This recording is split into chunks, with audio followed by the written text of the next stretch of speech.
Here, we're going live. Here, I am live here.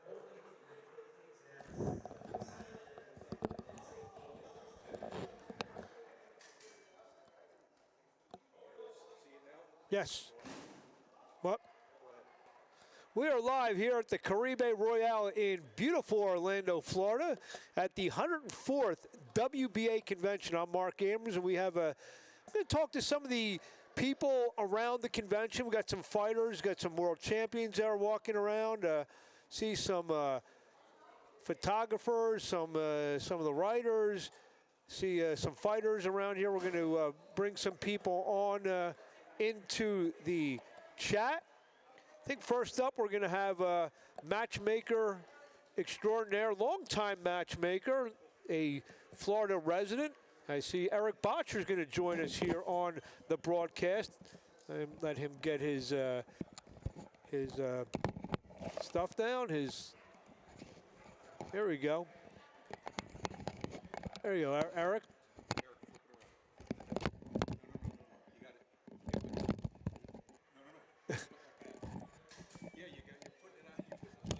Yeah, there you go, there you go. Eric, can we switch to Eric? Well, it's just me. I don't see Eric on the screen here. That's the. I see a blank chair and I see Eric's hand. Hold on, just starting this thing out. There's the good-looking one there. It's me, by the way, Eric. Yeah, my eyesight's poor, so I'll take your word for it. Then we got a. So we're gonna start this in just a moment.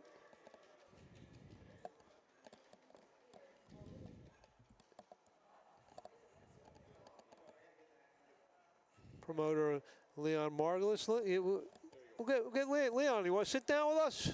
Just have a little boxing discussion. Leon Margules, one of the great all-time promoters. There's Eric. Sit down. Leon shy. Shy man. All right. I got to put this on my head? Yes. You don't have to. Just so, Eric, what's happening today? I don't know. I haven't seen an itinerary. What's happening with me is I'm going to take my daughter to the pool. And your daughter's here. We're going to go to the fights and relax. Leon, you've been around these conventions for a very long time. This is a home game for you. Yeah, it's nice because if you don't have to get on a plane and change time zones, it's wonderful. I took the Did you take a Bright Line? No, I was going to take the Bright Line, but then because I have my kid, I said, you know, I want to rent a car. I want to cut the time down. Even though the Bright Line's wonderful, I normally take it up here. That actually probably would have been fun with her, taking the train, no?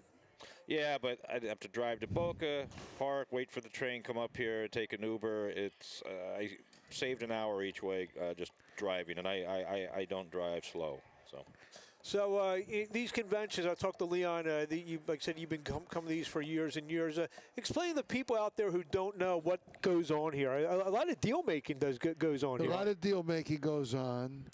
It's really where all parts of the sport get together. For example, this morning they had a judges seminar, and this afternoon or now they're doing a referee seminar. Monday they'll do the ratings meetings and talk about the different fighters and weight classes. So, and then deals are made, sure, because you got probably other than a major event where, you know, boxing, everybody shows up to a major event, you probably have more of a group of people involved in the industry in one place at the same time. And even if a deal maybe isn't consummated here, at least you start the groundwork and talking about some things. And you catch up with old friends because, as Eric, who's been all over the world as well, you know that it's an international sport. And you know that there are people that you don't see as often, maybe more often than you like, but not as often as you like some of them also. And you get to see them here.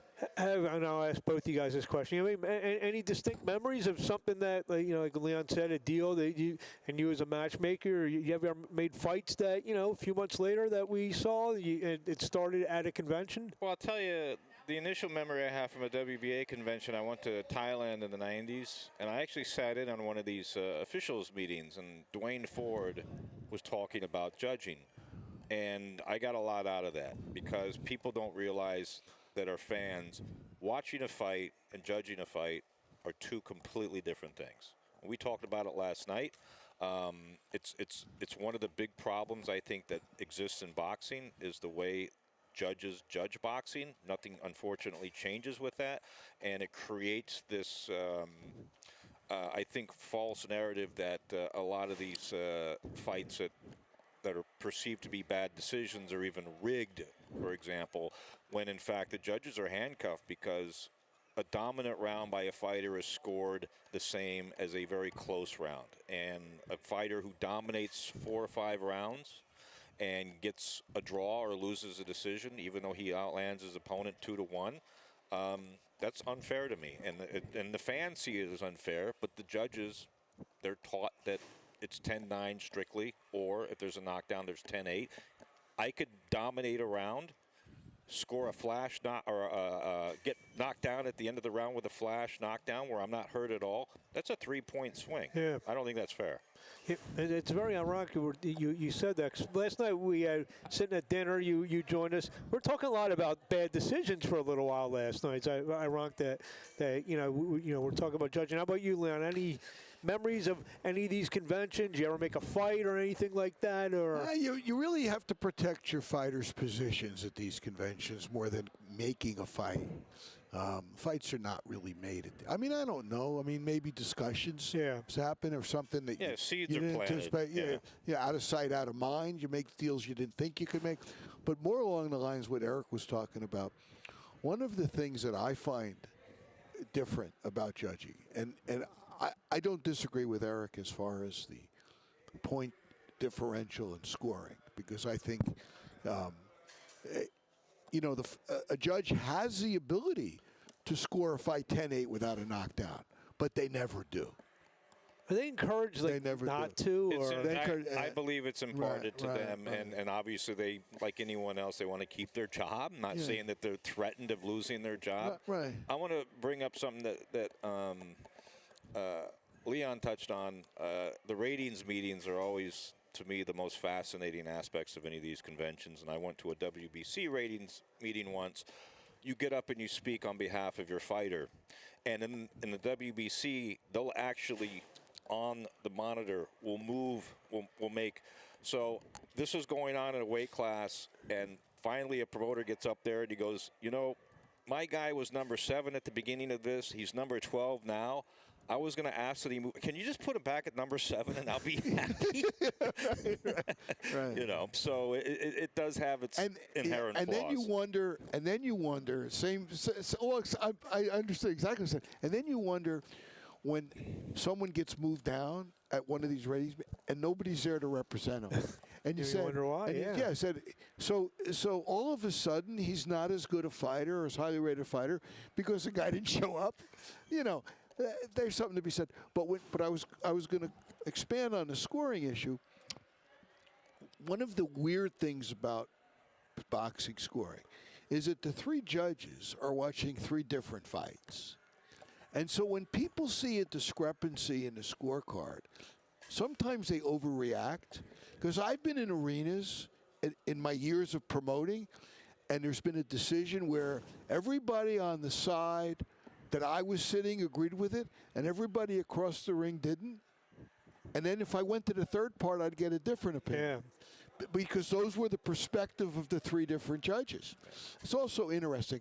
I don't know that you can fix that.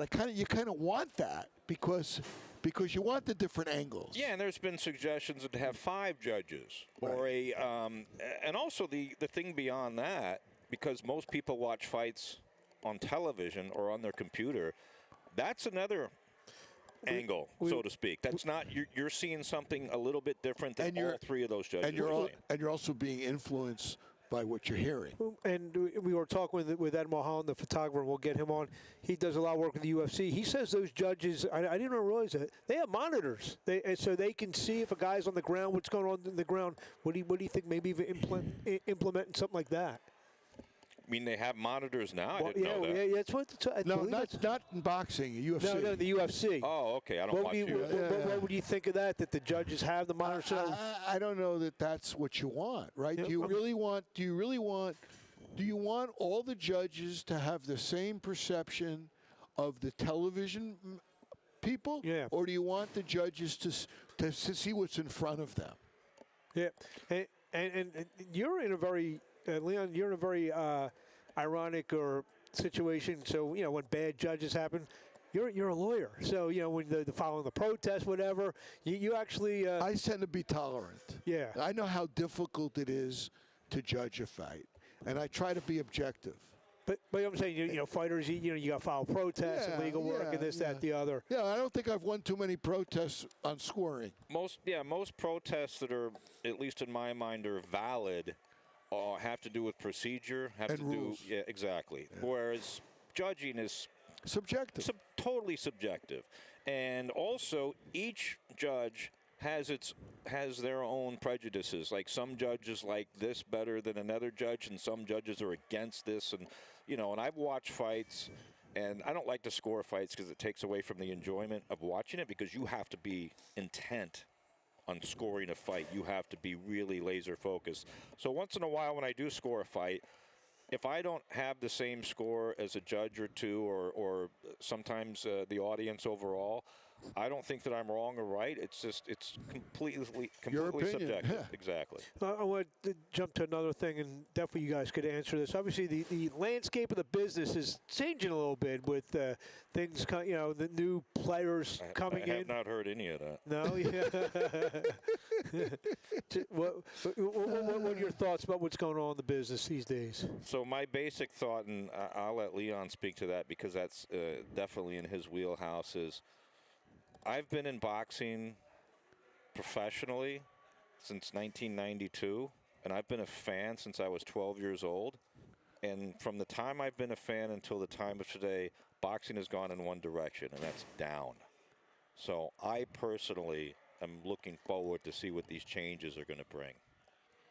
Are you talking about the specific changes in like the Aliak stuff, or are you talking overall, about? Just overall. There's a huge shift. I think it's bad. There's a huge shift. I think it's bad. So okay. It tickles me that these promoters, no offense, that these promoters are crowing about the disparity in pay when given a chance to be in that position, they do the exact same thing. Yeah.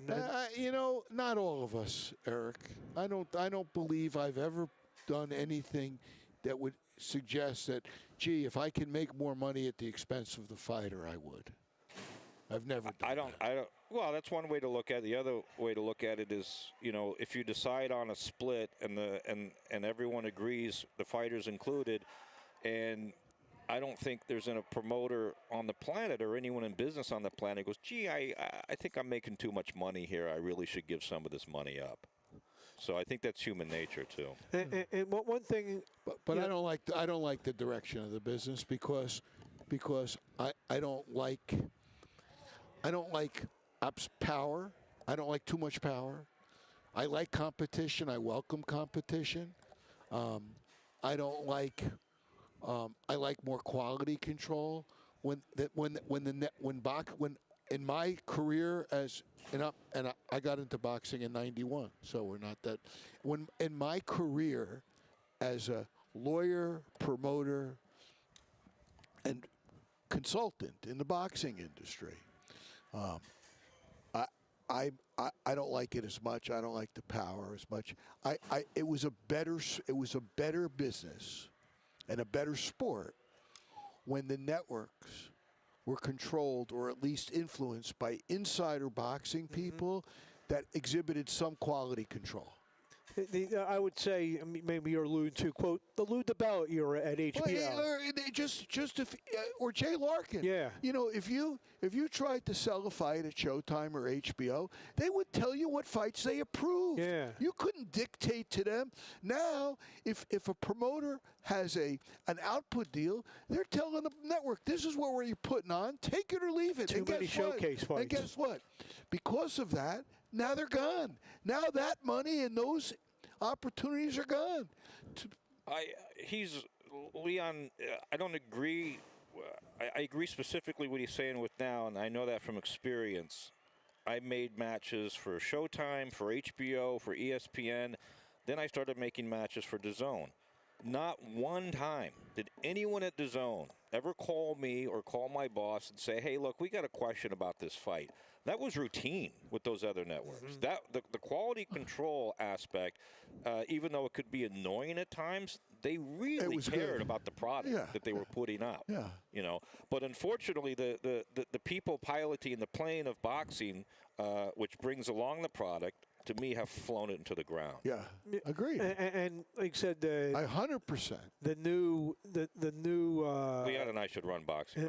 I think we do pretty good. the new players. And by the way, we would fight with each other in the office every day. Yeah. But it would get to the right place. Correct. Yeah, we both want the same thing, which is like a really healthy business. Here's an example. You take a fight. You have a great fight.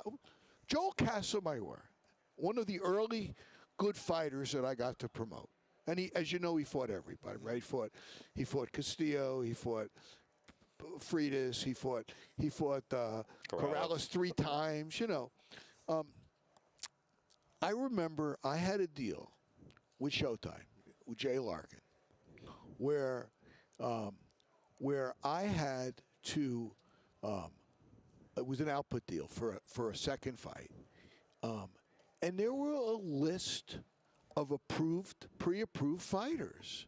And Jay would actually look at video if I wanted to fight someone else. And same thing, Sergio Martinez, when DeBella and Sampson went to HBO and was going to do a multi-fight deal, there was a pre-approved list of fighters. And there was a reason for that, right? Yeah. And those were the great fights we got, right? Not the ones where the television network had no say and were sold a bill of goods. The fighters were actually, there was input. One thing I want to jump on, the new players, I guess Zuffa, and you know, they're starting their own thing. We're at the WBA convention. The WBA, they're not going away. They're not going to, you know, I think basically when you read this new act, the new part of the Muhammad Ali Act. Horrible, by the way. How horrible. They're going to crown their middleweight or their light heavyweight champion, but there's probably 3 other fighters that most likely may be better than their champion. And but think about what they're doing. First of all, they're between the WWE and the UFC, they're leveraging media.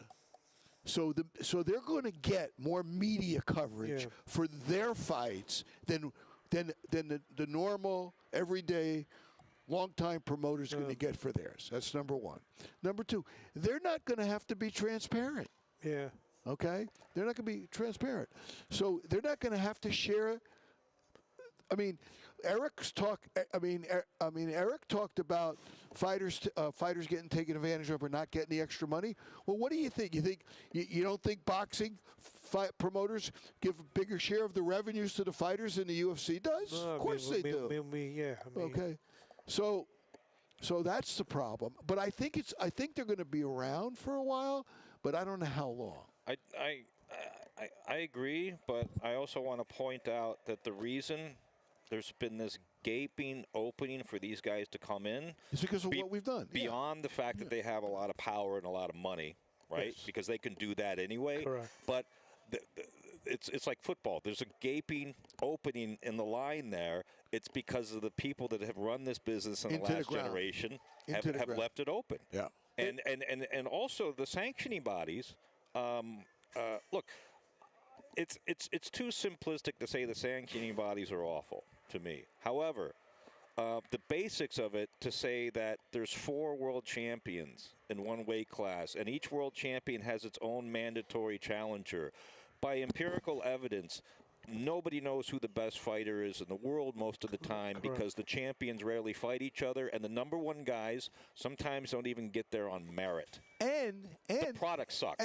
And to take that a step further, one organization will rank the other organization's fighters. Yeah. If a guy's the second best fighter in the world, he should be the second best fighter in any organization. Yeah, exactly. As Jack Obermeyer, my dear friend, once said, look, there's one world how come there's 4 world champions? There's one world, and it's simplistic, but it's easy. That's easy to understand, and it's also correct. But Turkey Al-Sheikh, I mean, as a fight fan, I think he's been good. I mean, we have seen Usyk and Fury, probably not. Some of these, I mean, Bivol. He's thrown money at fights. Yeah, but I'm saying for the fans' perspective, we probably would never have seen Bivol and Beterbiev once, let alone twice. What fans? Well, no, seriously, what fans? And by the way, you think it helps that all of these great fights are happening in the desert? That's true. Because Leon's right, we've lost a generation of fans. Mm-hmm. Like, and they didn't run across to the UFC. You can watch both of those. Mm-hmm. We have given them a product that they have just ceased to consume because the product is very poor. Where the UFC, at least in the past, I don't watch the UFC, but I've been told by their fans, when I watch a show, it's driven by competition. When boxing creates wealth, it's driven by star power. But sometimes when I used to watch De La Hoya on pay-per-views, those shows were pretty bad overall. I don't want to see Butterbean, no offense. I love Butterbean, but when I'm paying $70, I want to see 4 fights that are equally matched, and you create your own star, with the competition. Guys, yeah. So what Turkey's doing, he's trying to do that. He's creating fights, hopefully to bring back an audience, which will take years to bring back an audience. But I agree, fans don't care how the sausage is made, right? They really don't. Yeah. They care how it tastes. The other thing, though, to counter that is the economic model of what he's doing. How long can you sustain it? I don't care how much money you have. How long can you sustain where you're doing shows that literally lose tens of millions of dollars a show? Well, you're right. And listen, I was involved in a product not too long ago called World Boxing Super Series. Okay, I thought it was a great product. Okay, I tried to get as many world champions and top 5 contenders together in an 8-man tournament where they didn't choose who they fight. The best fought the best, and we crowned Usyk with 4 belts that night, and made him a star. Yeah. Right. I mean, that cruiserweight title. But you know what the problem with that was? I wasn't selling it. Nor would I know how to sell it. Yeah. But there's always been a missing part of our industry. None of the promoters or fighters know how to sell their product. And I always said that World Boxing Super Series could have been a great model, okay, for everyone in the sport, if they knew how to sell it. And they didn't know. The company that put in all this money to create a great boxing product, which I think they did, the fights were didn't know how to sell that product, okay? And that's the problem. They didn't have the right media partners. They didn't have the right publicists, whatever. They couldn't sell their product. I don't even think they had a U.S. platform. Well, I can tell you from an insider standpoint, they didn't have a U.S. platform because they were so arrogant about their product and they were spending so much money on their product, they didn't want to undersell to get their foot in the door. I could have put it on Showtime from season 1. Yeah. But they wouldn't have got the money they wanted. And their position was, listen, everybody's got a position. Their position was, right, you can't undersell their product and later come back and get right money for the same product. But the practically, it's get your foot in the door, okay? Eric a few minutes ago joked a few minutes ago that, you and Leon are now going to run boxing. Give me 1 or 2 things, each of you guys, that, can elevate the sport from behind the scenes. Yeah, one less weight divisions, 1 champion per weight division, 1 set of ratings, ratings done on merit. I mean, look, there's always going to be, it's like judging, and we were just talking about, it's going to be subjective, there's going to be arguments, there's going to be complaints, but it'll be a lot better than what exists now because look, I'm in this business. I can't name all the world champions, and they're not champions. They're not. They're belt holders. Titleless belt holders. Yeah, and this 1 champion. I don't know how many weight classes, 10, 12, something like that. And 1 set of ratings. And the promoters get together and run their own business, right? This is the only, like a franchise. Exactly. This is the only sports business that is run by people dictating to promoters where they fight, not where they fight, who they fight, and when they fight. Yeah. Or we're going to take that away, and the promoters pay them for that privilege. Yeah. That, to me, is insanity. How much has, we've had all these, quote, the Cold Wars, he's on this side of the street, he's on that side of the street. How much did that set boxing back, with these fights? I don't know that that set boxing back. I think what set boxing back is exactly what he said. But the other problem is, you watch football, okay? All right. Monday night, the Dolphins, who I'm a big fan of, are playing the Pittsburgh Steelers. Okay. I feel bad for you. One team is 7-6, and the other team is 6-7. He's surging 6 and Okay. 7. Neither team's going to the Super Bowl. It's still going to be the highest-rated show on Monday night. Absolutely. And everybody wants to watch it. And you know they're going to play. And you know they're going to play. And you know the Steelers or the Dolphins, whoever, if they win the game and they're scheduled to play the Rams next week, they're like, it's not really a good game for us right now. They're going to We're play. going to go play the Saints. No, instead. they're going to play. So. I guess in a nutshell, that Mayweather and Pacquiao took so long to get made. I mean, is that boxing kind of in a nutshell when you have the two best that, how about, that the people were clamoring over for years to fight each other? You know the story. I'm sorry. Yeah. You know the story. A guy that you used to work with, Cedric, who I used to work with, had an issue with Don King involving Rockman. Okay? And the way he described it, okay, Rockman had beaten Lennox Lewis, okay? And Cedric had a defect on his contract, was threatening or losing Rockman. Okay, and there was issues. They ended up in litigation. But I remember Cedric telling me the story, which Cedric was a good storyteller. And I remember him telling me the story. He says, I was walking down the street, and my friend called me. And he said to me, and comparing it to other sports, and he said to me, at that time, the top basketball player was Shaquille O'Neal, okay? He says, you know what happened? What happened? He says, Shaquille decided that tomorrow night, instead of putting on a Lakers jersey, he was going to put on a New York Knicks jersey. That can happen in boxing, right? Doesn't happen in other sports. That's it. I mean, maybe the union is the issue. Maybe not having a collective bargaining agreement is the issue. Maybe all of the people in boxing that are involved that shouldn't be involved, that, how do you become a manager? Give a kid $100 and buy him a drink and he signs a contract. And now you're qualified to negotiate multi-million-dollar deals? Come on. Yeah, I mean, there's zero checks and balances to get in there. Look, one of the charms of boxing, if that's the right word, is that some of this stuff can happen that doesn't happen in other sports. But the people that have power in this business can still band together to keep some of the charm, but to stop a lot of the nonsense. Didn't you guys try to do that a few years ago? With so the I'm going to tell you. I'm going to tell you my perception of why it didn't work. We had 40. Remember the promoters? We had 40 promoters in the same room. Okay, as soon as there was a deal for the first of all, there was no union, right? So we didn't have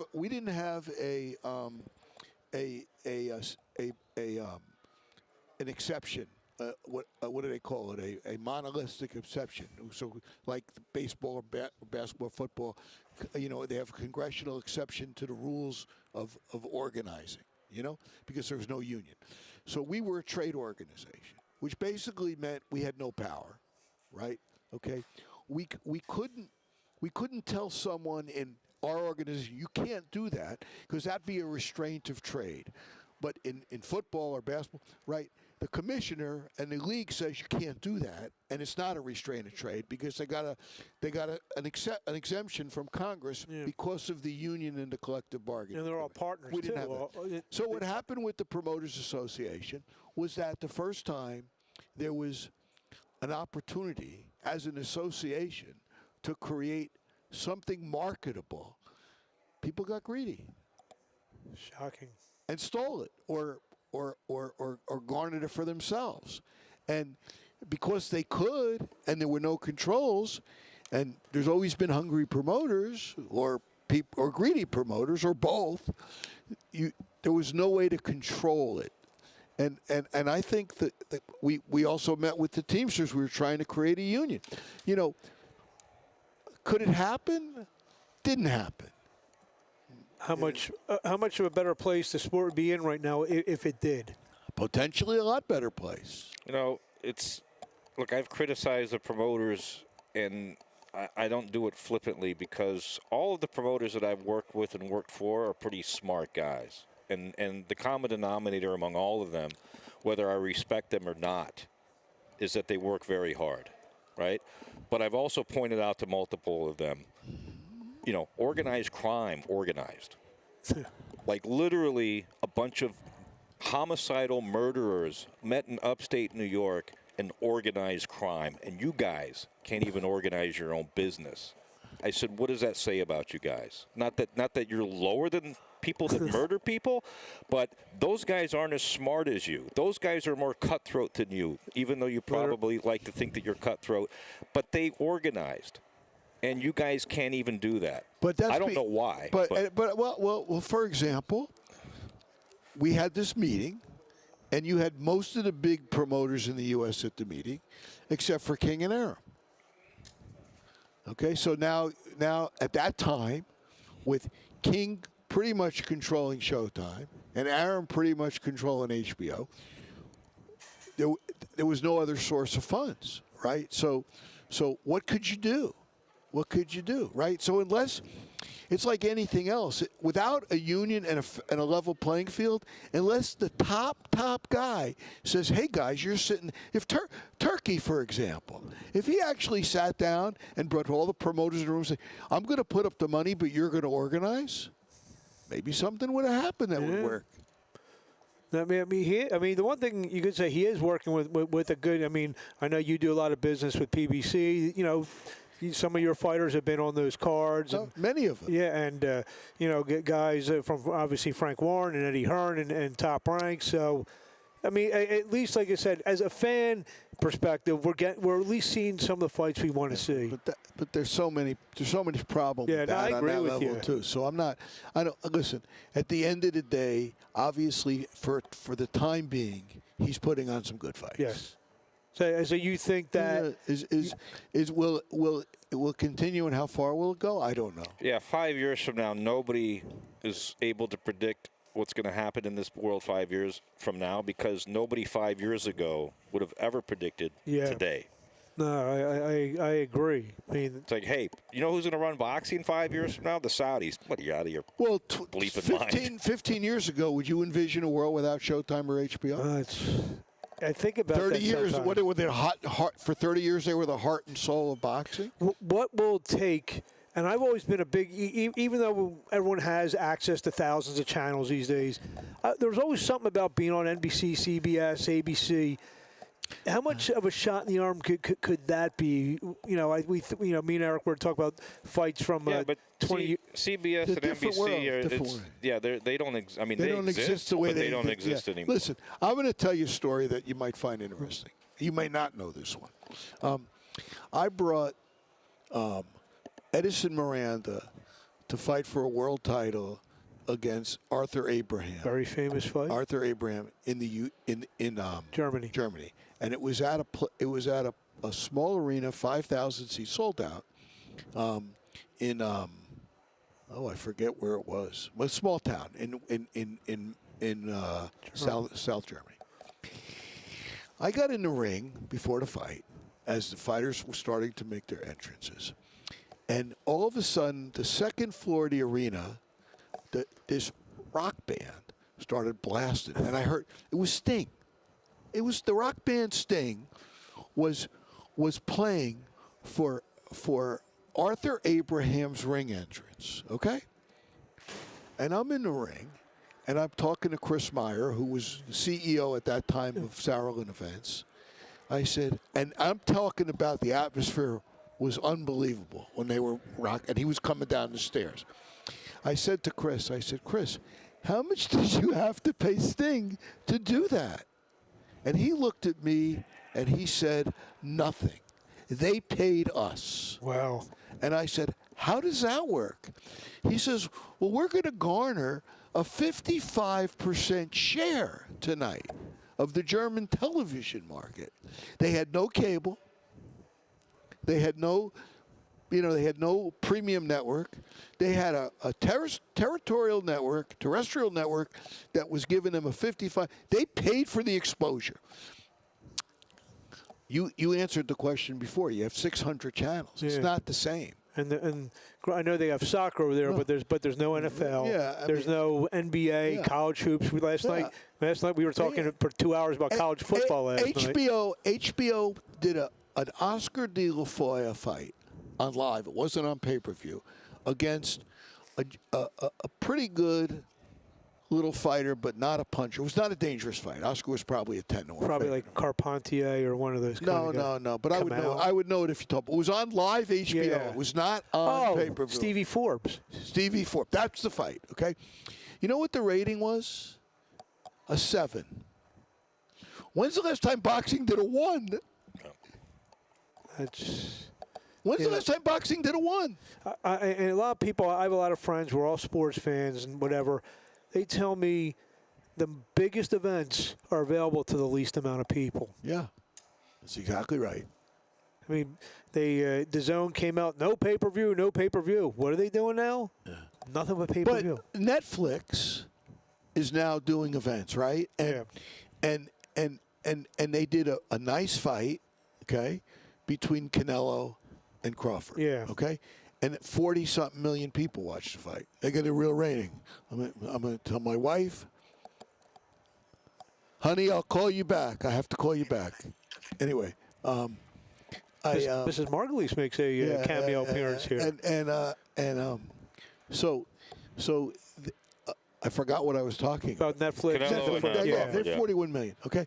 But when they did the joke show between Jake Paul and Tyson, they had 100 million people watching it. More than that. This is a great segue because we're less than a week away from what some people are perceive as a potential another circus between and right down the road and both your neck of the woods between Anthony Joshua and Jake Paul.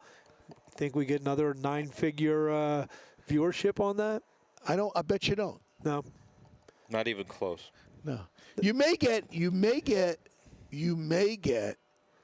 the numbers they got for Canelo and Crawford, which is sad, right? Because Canelo and Crawford was a fight was a fight that everybody wanted to see, and it was a real fight between two talented guys.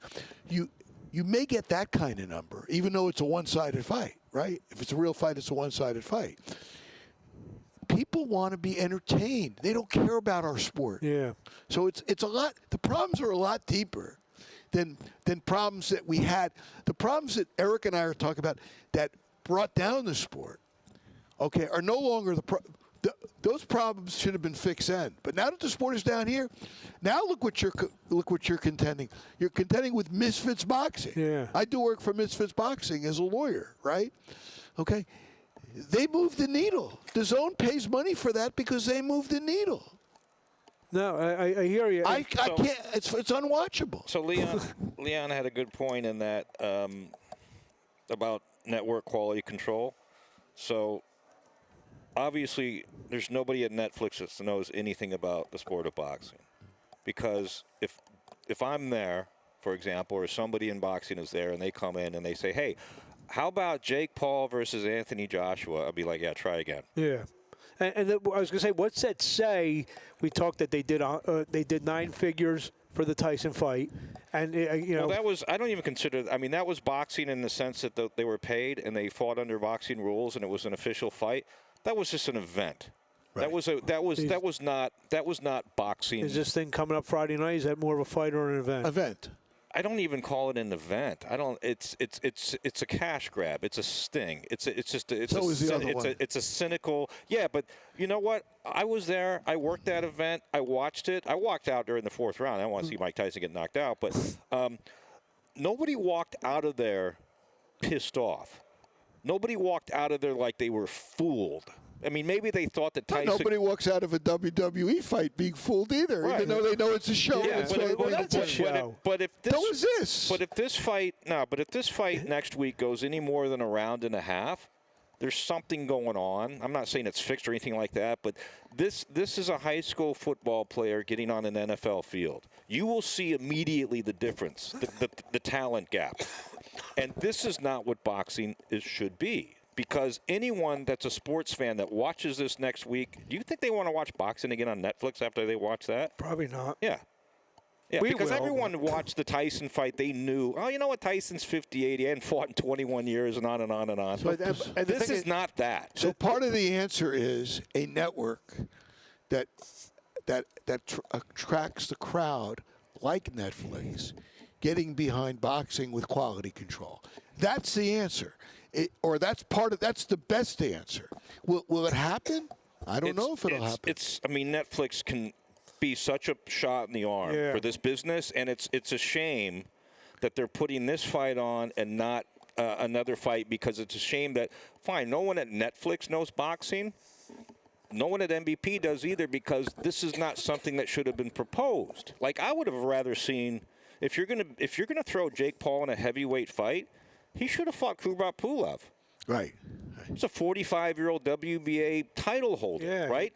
He's not going to massacre Jake Paul at this point. Jake Paul can, say maybe at least on paper, I fought for a legitimate world heavyweight championship. And God willing, he won. He would say, I won a slice of the heavyweight championship. Yeah, he could go to his grave stating factually that either I fought for the world heavyweight championship, even though it's the WBA version, or, if lightning strikes, I won. There's no way he can beat Anthony Joshua.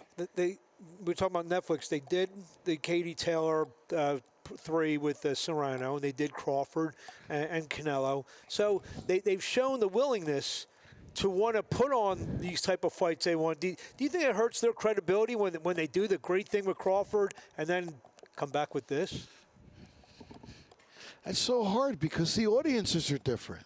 Yeah, Netflix's credibility is not based remotely on boxing. Yeah. It's just, the thing is, it just shows you the ignorance of all the parties involved to put something like this on a platform like Netflix, when they could have put something on where people would have watched this next week and go, next time there's boxing on, we'll check it out again. It was more compelling when Gervonta Davis was the opponent. I think so, too. Absolutely. I think so, too, because we were talking, I don't know if it was Leon or you when we were talking last night.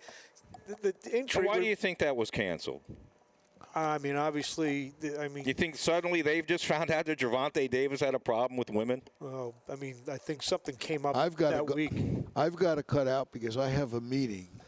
And it's a professional obligation at 3 o'clock. Isn't it? As opposed to what? This is fun. Oh, okay. This is a great thing. No, as a lawyer, I have a meeting with a client. I thought you were talking about something illicit. Oh, no. I actually thought maybe he's laying the groundwork to make a big fight. You never know. And by the way, this has been a blast. Yeah. I would do this again. It's fun. No, and we're going to have you on again. Yeah, it's fun, a guy like Leon, who, like I said, a promoter and has promoted many world champions. Let me ask you a question: have you had more world champions, or you've done more boxing litigation? It's close. It's a good question, huh? It's a good question. Probably more boxing litigation, because I was a lawyer for many years before I became a promoter. Yeah. So, Eric, you can stick around. Oh no, you guys, people have enough of me, for God's sake. I've had enough of me. Well, guys, thank you very much. We'll bring on Ed Mulholland, the top boxing photographer. Ed Mulholland. We've seen him ringside at. Thanks a lot, buddy. Thank you, Leon. Thank you, Eric. We'll have you guys on again. Thank you very much. Thank you very much. There we go. Bring on. This is Ed Mulholland. Fans may not know his name. Some of these fans may not know his name, but they definitely know this red hat that's very synonymous ringside. Both UFC, both major boxing things. You've seen him taking the biggest and best shots. Ed, what's happening? Just these conventions are so interesting to me. You get to see, like, I don't want to say politics, but like some of what goes into behind the scenes of sports that fans don't get to see and things like that. But it's nice. I kind of, there'll be a fight tonight, so I'll work. But it's kind of interesting. I was taking pictures of the referees, seminars and the judges seminars, and I think it would be really cool if some of the boxing fans could actually go into a judges seminar and see what goes behind. Monday, I hope to be able to stream the ratings meeting. So if you're watching on one of these channels, the ratings meeting, I think early afternoon we'll get into that as well. But yeah, you're right. We see what goes on Saturday night inside the ring. This is, and we're mentioning with Leon and Eric. So, this is some of the stuff that goes into making some of that behind stuff the scenes. happen. Yeah, it's a different monster, and I know you guys were talking about the fight coming up next week and things like that, and it's look for the red hat at ringside when you're watching on Netflix. It will be there. Yeah, I'll go from here. I'll go to Miami and I'll shoot the fight on. Yeah, I'll shoot the fight next Friday, and I disagree a little bit. I don't know if it's necessarily a fight, but it is definitely an event. Yes. And look, I mean, it is what it is. I think people are going to tune in. I don't think it'll be the numbers of Paul and Tyson, because everybody knows who Mike Tyson is. Yeah. And they did a brilliant job marketing that fight. Anybody can look like a world beater on 15-second social media clips. But I'm around Mike's age. Yeah. I don't move as quick as I used to too. So it is what it is. Let's get into your story. So talk about your fascination, your beginnings of photography. I know when I first met you, you were working, I believe, in like a fitness store. You was like one of those. I used to work for a pharmaceutical. GHC, I worked for a pharmaceutical company. And you were doing this on the side, and I'd say the past 15, 18 years has been a full-time job for you, right? Maybe close to 20. Yeah, probably somewhere in that range. I started. So it's interesting. I didn't start as a photographer. Like, photography was a hobby. And it was just, I don't know, my dad had a camera, and, my college graduation present was a camera, and it was just... Taking pictures of the flowers in the yard and stuff like that? Basically, like that kind of thing. And, but I grew up a boxing fan. Mm-hmm. And, I remember, like, having to commandeer the TV from my parents to, because we had HBO downstairs, but I didn't have HBO upstairs, so I had to come down and steal the TV to watch fights. And, I just always was a boxing fan. And my brother Scott took me to a fight, and it was Scott DePomp. It was in Fernwood, Pennsylvania. One of the first boxers I ever spoke to. We were talking on use Facebook or maybe even Yahoo chat or something. I'm like, wow, I know who this guy is. And then I saw him fight on a Gotti undercard. He fought, it was on I want to say it was a Showtime televised card. It was in Fernwood, Pennsylvania. Yep. And I brought my camera, and I was able to bring it in. And my brother had tickets. We were sitting in third or fourth row, and I took some photos. And because I was a boxing fan, I was on like the boxing websites, and that's how you got your news and updates. And yeah, there was a thing on Fight News. Okay. Submit photos here, so I clicked and I submitted some photos from the fight, and they responded. It's kind of like my yeah. They responded to me and they were like, "Hey, we didn't have you working for us, and you weren't on a credential, but if you ever be interested," and I was like, shit, like I could go to a fight, I'm a fan, right? Wow, yeah. So I got paid like $100. I didn't make money. I got paid like $100. I drove down to Fernwood. I drove down to Reading, Pennsylvania. You actually made money on the first fight you were credentialed for? That's unbelievable. Well, I did, but not how you might think. So the first fight I ever covered was Reading, Pennsylvania, and it was. Shout out Marshall Kaufman. Yeah. It was Six Heads Lewis, yes. Ricardo Mayorga. Yes, Don King card. It was a Don King promoted card on Showtime, and Ricardo Mayorga starched Six Heads Lewis.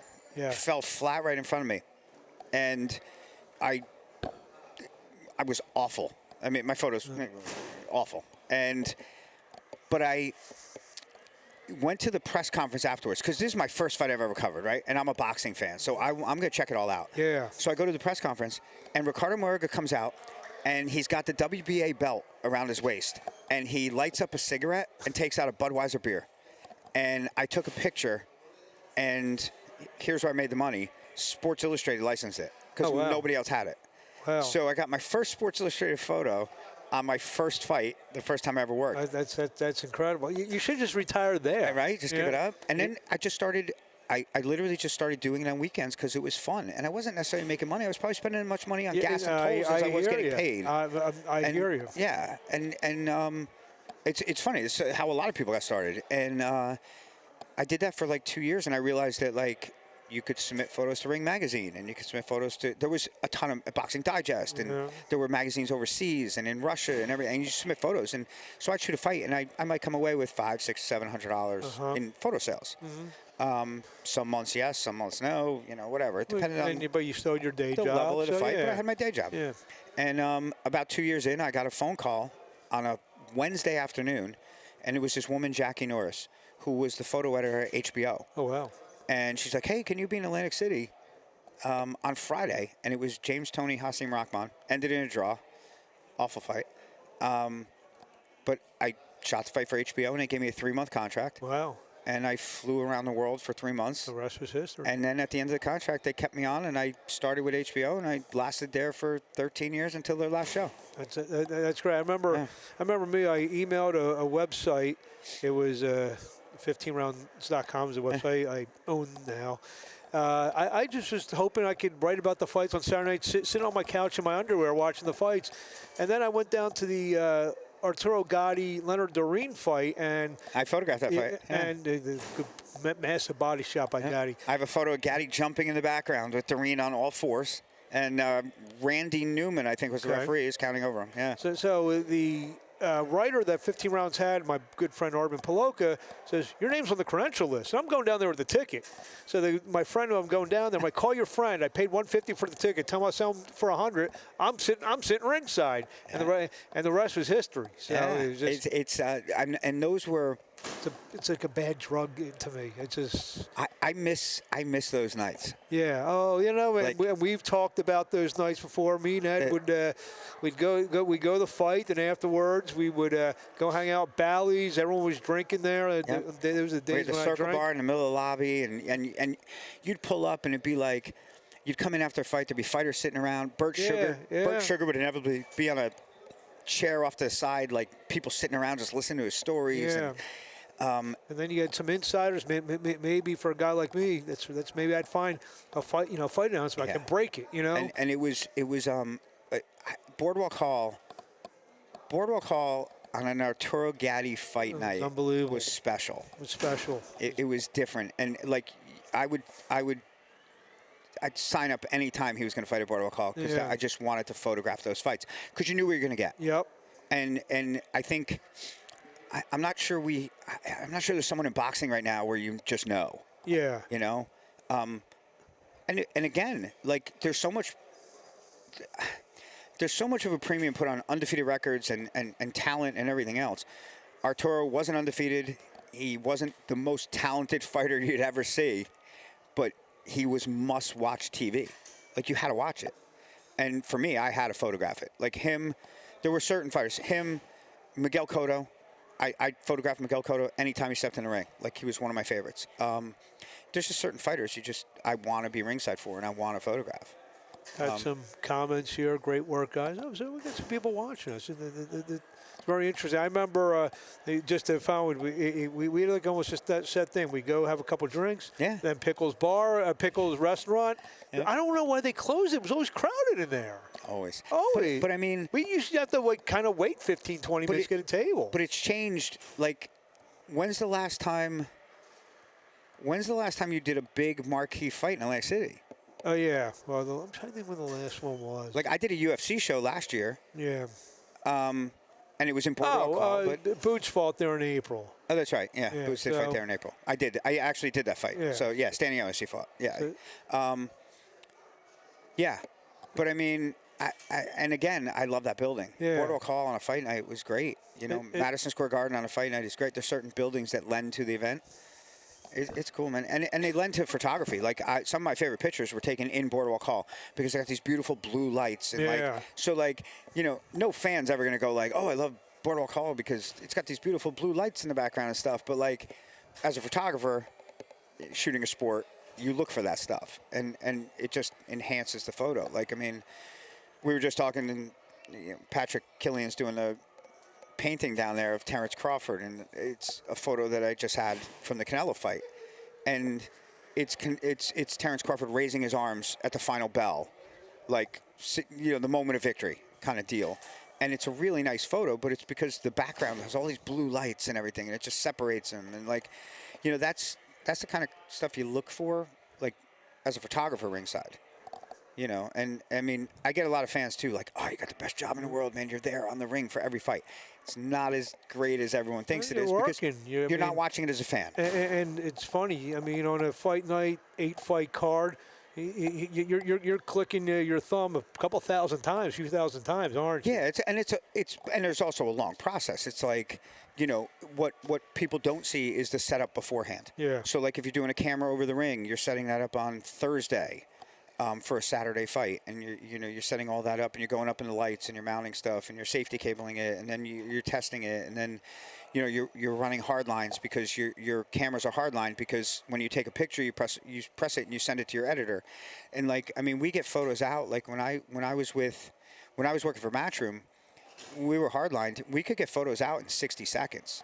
Like, so you're watching the fight, and we've got photos out on the newswire already. Mm-hmm. Like it's almost like you just have to. It's like this game to be quicker and quicker and quicker. And if you can do that, you'll last in this business. And if you can't manage it, because it's not just taking the photo. It's you have an editor editing a photo, or you're editing it yourself. But you also have to put captions on there because they're going out to newspapers, they're going out to websites, and you might have an editor at a newspaper waiting. They know they need an image of this fight, but they don't know the fighters. Yeah, and plus, I remember sitting next to some of your empty computers where you would, or you'd have an assistant with you. He's running in between fights. You're giving him a new card. He's downloading the stuff. He's sending it out here, there, everywhere. So I mean, for a guy like who's working for the promoter or working for the TV network or one of the big picture agencies like Getty and the couple others that they have, Reuters, I guess. Yeah, like I mean, so like I'm working for Netflix on next Friday for the Jake Paul fight and or the Anthony Joshua fight, however you want to word that one. But we'll have 3 photographers. Like I'll be ringside. We'll have an elevated photographer. We'll have a roaming photographer. We have 3 editors on site. Mm-hmm. That are getting our images out, and we have card runners taking our cards and running them back. After each round, they'll take a card, they'll run back, they'll edit, they'll get the stuff out on Getty. It's a big process. When did you realize, you mentioned that you worked in the pharmacy world, when did you realize, you know what, and I'm sure you had to talk about with your wife, I'm going to do this full time? Yeah, so I guess I was kind of killing myself. And you had young kids at that time. Your kids were elementary school age. Yeah. So my son. Well, I guess my daughter was born a week before the first fight I shot. Okay. So at that point, when you decided to make the change full time, your kids were in elementary school. So probably about that time. They were little. Yeah. When I started working for HBO, my daughter was 4. So I came home. And my wife is just like, hey, because now I'm working for HBO, but then when I started working for HBO, all of a sudden ESPN sees my work, and ESPN calls me, and they want me to start doing UFCs. So now I might be flying to an HBO show one week, coming home and flying somewhere to do an ESPN show the next week, and or a UFC show for ESPN the next week, and then I'm working my full-time job during the week. So my wife was kind of like at a point where she's like, we don't see you. And I came home the one day, and Liz she literally just said to me, she's like, look, you're working 2 jobs, you're killing yourself, you're not happy, and you're just busy all the time, you're tired, and she's like, you need to make a choice. And I'm like, well, how do you make a choice? Yeah. I have a steady job that in the pharmaceutical industry, it pays me well, and I have this thing that I'm trying, and it's like, I'm trying to make this work, and there's no guarantee. And she's like, you're young enough, take a bet on yourself. And Liz was completely, she's like, bet on yourself, you're young enough. I went in, I left my job, and never looked back.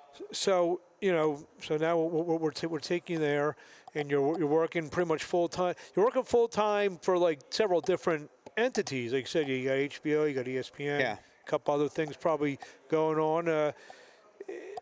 What's you have a favorite? Like say you've been flying over. You have a favorite trip that you remember, or favorite event? Favorite trip or event? God, we've had some good. We've had some really. There's strange ones. It's like, I mean, overseas trips are always cool. Carl Frost, George Groves, Wembley Stadium. Wow. I mean, that was an event. 80-something thousand That was people. crazy. So that was cool.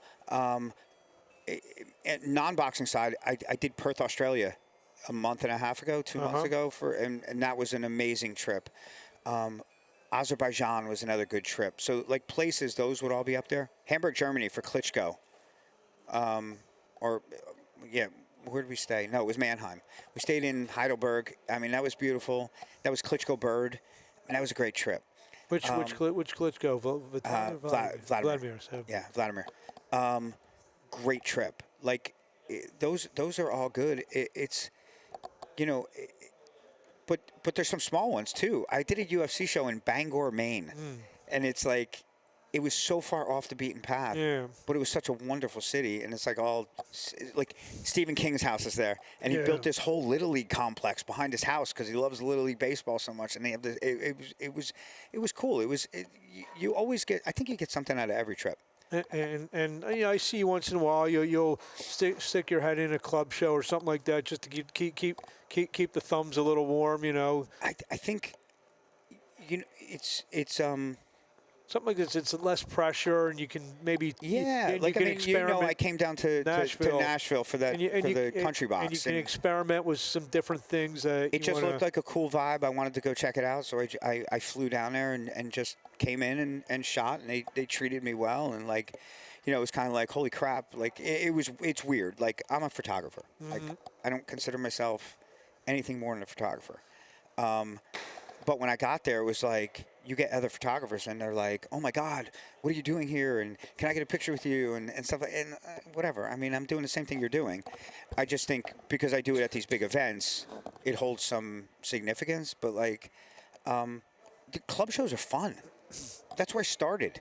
I mean, how many times did we do little club shows at Hammerstein Ballroom or like, you'd have the Manhattan Center, and you'd have all these little places. They were great. That's where you cut your teeth. Yeah, and it's much harder to take a good photo in those places. The lights aren't. It's not TV lighting and everything like that. And although it's always easier to shoot the undercards or smaller shows because the fighters aren't as talented.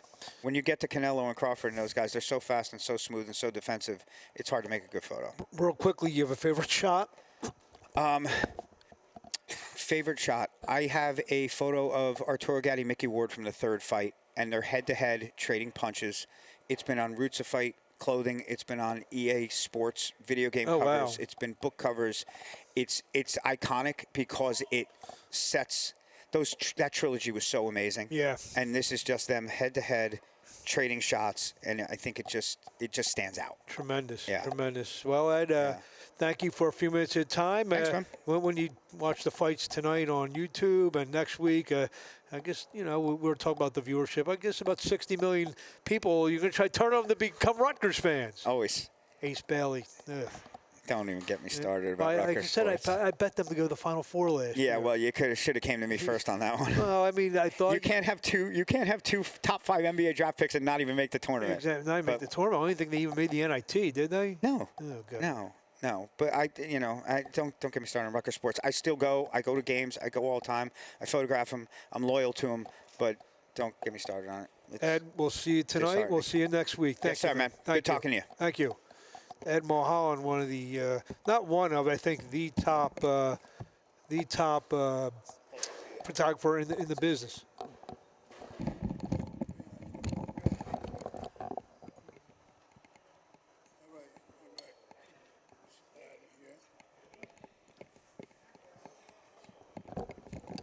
Got some former heavyweight royalty here. We got the former heavyweight champion of the world, Pinklon Thomas, now joins. Pinklon, seen you at a bunch of events. Saw you in the Atlantic City Boxing Hall of Fame a couple times. What's happening? Oh man, I'm just cooling it, man. Just hanging out, doing my thing, working with my youth program, Project Pink. Here in Orlando, and working on a movie. I got 2 producers, executive and a producer. and they're it's a little work still up front, but I'm putting it together. You still around the game a little bit? Still watching, keeping track what's going on? Somewhat, yeah. I'm not really into the TV. You know, I don't have time. I just be so busy ripping and running, doing different things. You know, I attend the events. I love coming out. I love being here. When I found out, Aaron called me. He said, "Hey, Pink, you know, I said, "Man, when?" And so I said, "Oh yeah, I make time to come out." You know, but yeah, I follow some of the fights. To be honest with you, you know, it's not like it used to be because you can't really get the big advertisement on it. And, you know, it's the fighters that's coming up, you know, it's not really getting, we don't see them breed. You don't see them grow. You know what I'm saying? You see the big fight, automatic. Yeah. You know, it's automatic. But I'm a great advocate of the guys just coming up. We build them, we work. They work their butt off to get to that point. Again, I always talk about the ratings. You know, I'm not, because I don't know how the ratings go now. I don't know who's there. You know, it didn't matter if you was in the flyweight division or if you was in the heavyweight division. You had at least a top 10, and you could watch and choose and pick, and you know, and it's not like that no more. But, you know, that's the way it go. So what we got to do, we got to go with it, I guess, you know? I don't know if I'm going to make this emotional for you or not. June 15th, 1985. What's that? What comes to mind when I say that date? June 15th. Mike Weaver was across the ring from you. Was that June 15th? Yeah. Okay. Actually, we'll say, how about August 31st, 1984? Oh, okay, August 31st. 1984. Yeah, I got that, yeah. So when I say that date to you, what comes to mind? Oh, man, I mean, like, that was just, that was a great day for me. That was a championship. For those who don't know, it's the night he beat my Philadelphia buddy Tim Witherspoon to win the WBC Heavyweight Championship of the world. So expound on that. Well, Tim trained in South Philly. He trained with Slim Perkins. I trained with Georgie Benton. I was in North Philly. You spent time in Philly. I didn't know that. I stayed in Philly. Oh, I didn't know that. Okay. I stayed in Philly when I fought. I like him more now. Yeah, I bounced around. I was at the Parkway House. I was in the Southwest. I knew you were a Michigan guy. I didn't know you trained in Philly, though. Oh, Okay. yeah. Well, I left Seattle. When I left Seattle, I come to Philly. I come to Philadelphia. I went to Joe Frazier's gym, and I trained up under Georgie Benton. Yeah. What was it, that era? I thought it was a really good era, very underrated era of heavyweights. I know some people call it an era of guys that maybe woulda, shoulda, coulda done more. Guys like Michael Dokes and like Witherspoon. I mean, you fought Jerry Coetzee. I mean, you fought everyone in that era. Trevor Berbick, Mike Tyson, Evander Holyfield. So Riddick Bowe. I mean, that's you said no to nobody, did you? I said, Tommy Morrison. I fought them all, man. You know, and it wasn't. You know, I wasn't at the top of my game when I took on some of the guys, but. Hey man, boxing is boxing. I like the sport. You do what you do, but you know there's a method to it, and we must follow it. We learn as we go on, you know.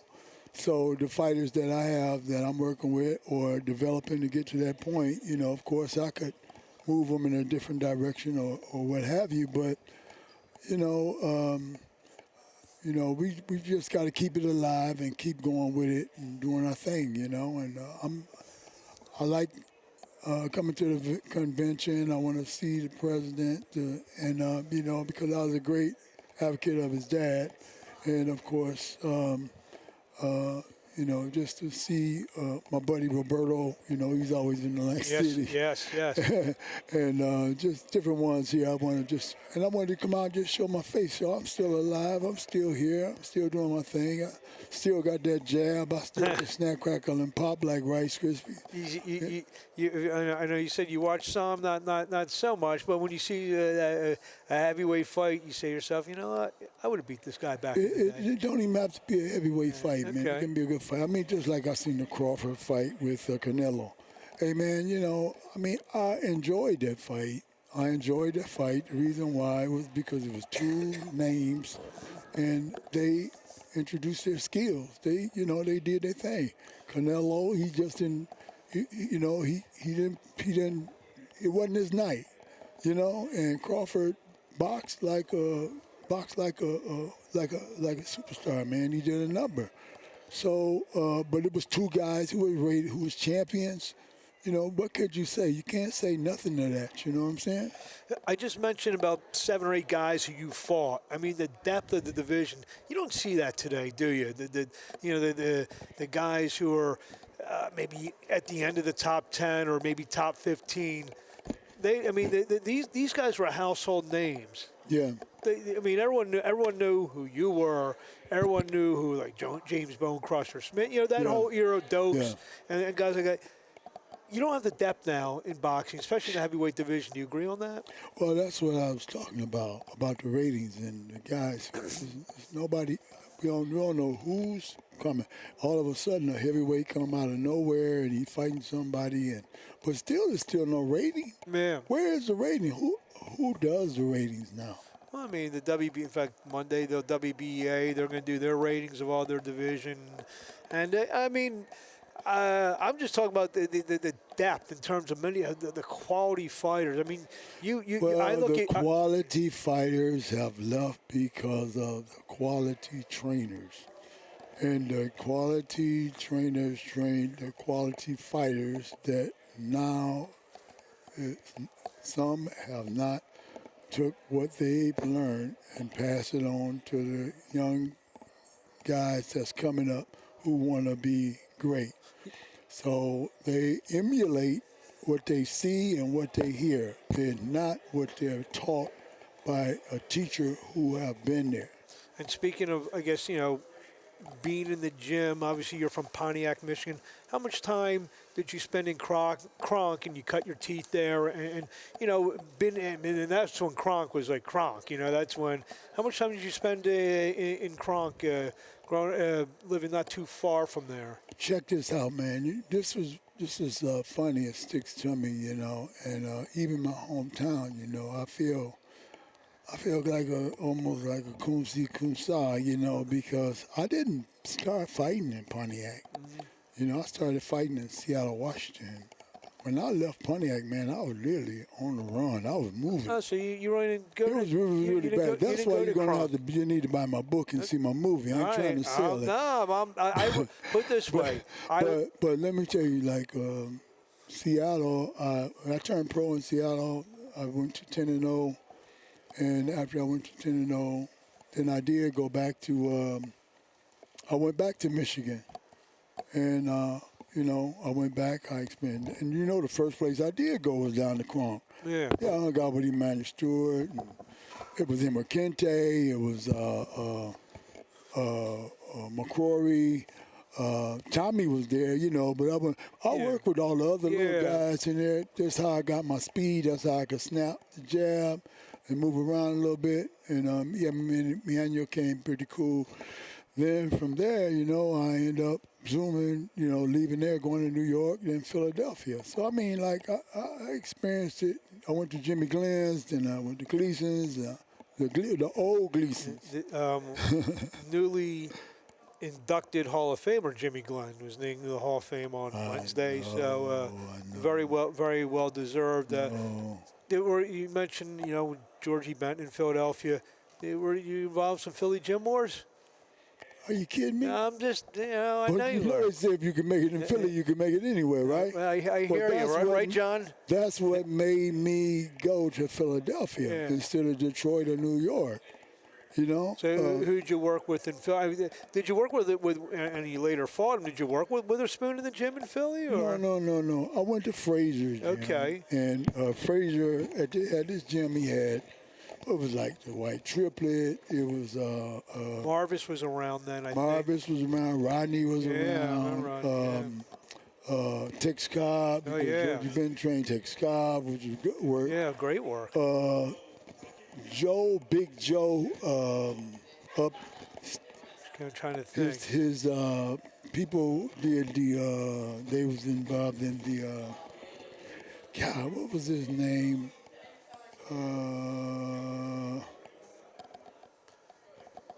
I can't remember now, man. Well, what we think of that, I'm looking at you. A lot of fighters, when we see them, especially get older or whatever, you know, they get out of shape because they've been you've been trying you've been in shape, you're in the gym your whole life. What do you weigh now? I mean, you look fantastic considering you probably you haven't been in the ring for 30 plus years. Hey, look, I believe in taking care of your body's your temple, and I got grandkids, man, and I train young guys, and I tell them different things to do, and if I can't show them, so if I can't demonstrate. You still are hitting the heavy and speed bag, huh? All day long. I got a setup in my garage. I got it all painted black. I got mats. I got nice stuff set up in there. I train, and anytime I want to, I do it. I go in there and I do anything I want to do anytime I do it, and I work certain parts of my body. And I stay on point, no doubt about it. Yeah. You said you're training a lot of young kids. Any thought of training some pros, or being in the corner of pros, or you don't want to deal with that stuff? Well, look here. This is the way it go. Pros got to come to me. I can't go to the pros. They already hooked up. Yeah. Now, the kids that I'm training, I develop them to that point. Correct. And they'll be mine, Now, if a pro came to me and said, hey, man, can you work with me on a certain aspect of my training? If it's your jab, your right hand, your foot movement, your defense, then I understand. Then of course, I'll work with a pro. So maybe we'll see you in a corner at some point, on TV, one of these. It don't matter, man, because, like boxing, that was my life. That's my forte. Yeah. And I take it to my grave. Who do you like watching these days? In fights? Yeah, both in general and give me a heavyweight that you like. I can't. Okay. I can't because I don't. So, we were talking about this with the promoters, Leon Margules and matchmaker Eric Bottjer. The fights aren't as accessible to be found on television like they were. I don't know the name of the heavyweights. I don't want to seem ignorant to the sport. Have you seen you've seen Tyson Fury fight though, right? I've seen Tyson Fury. Me and them friends. Me and him. How would Pinklon Thomas handle a guy 6'9"? That was funny. When I think because heavyweights, what's going to happen. They're not going to be coming up. If that was just a little era, I think they ain't going to be developing heavyweights like that no more. They ain't going to be coming up. I think we're going to go right back to the 6'3", 6'2", 6'4", heavyweights, 225, 230, 240. That's going to take control of the game. I think that's what's happening. But for a guy like Big Tyson Fury, who, if you watched, what's the guy name? He done fought him a couple of times out of Alabama, the heavyweight. Deontay Wilder. Deontay Wilder, didn't use his jab, didn't do nothing, didn't step into this guy. So, with Tyson, Tyson gonna give you a little bit of that, but you got to keep a left hand in front of his face, and you got to keep him turning and staying away from his power. You know what I'm saying? Do you subscribe to the notion?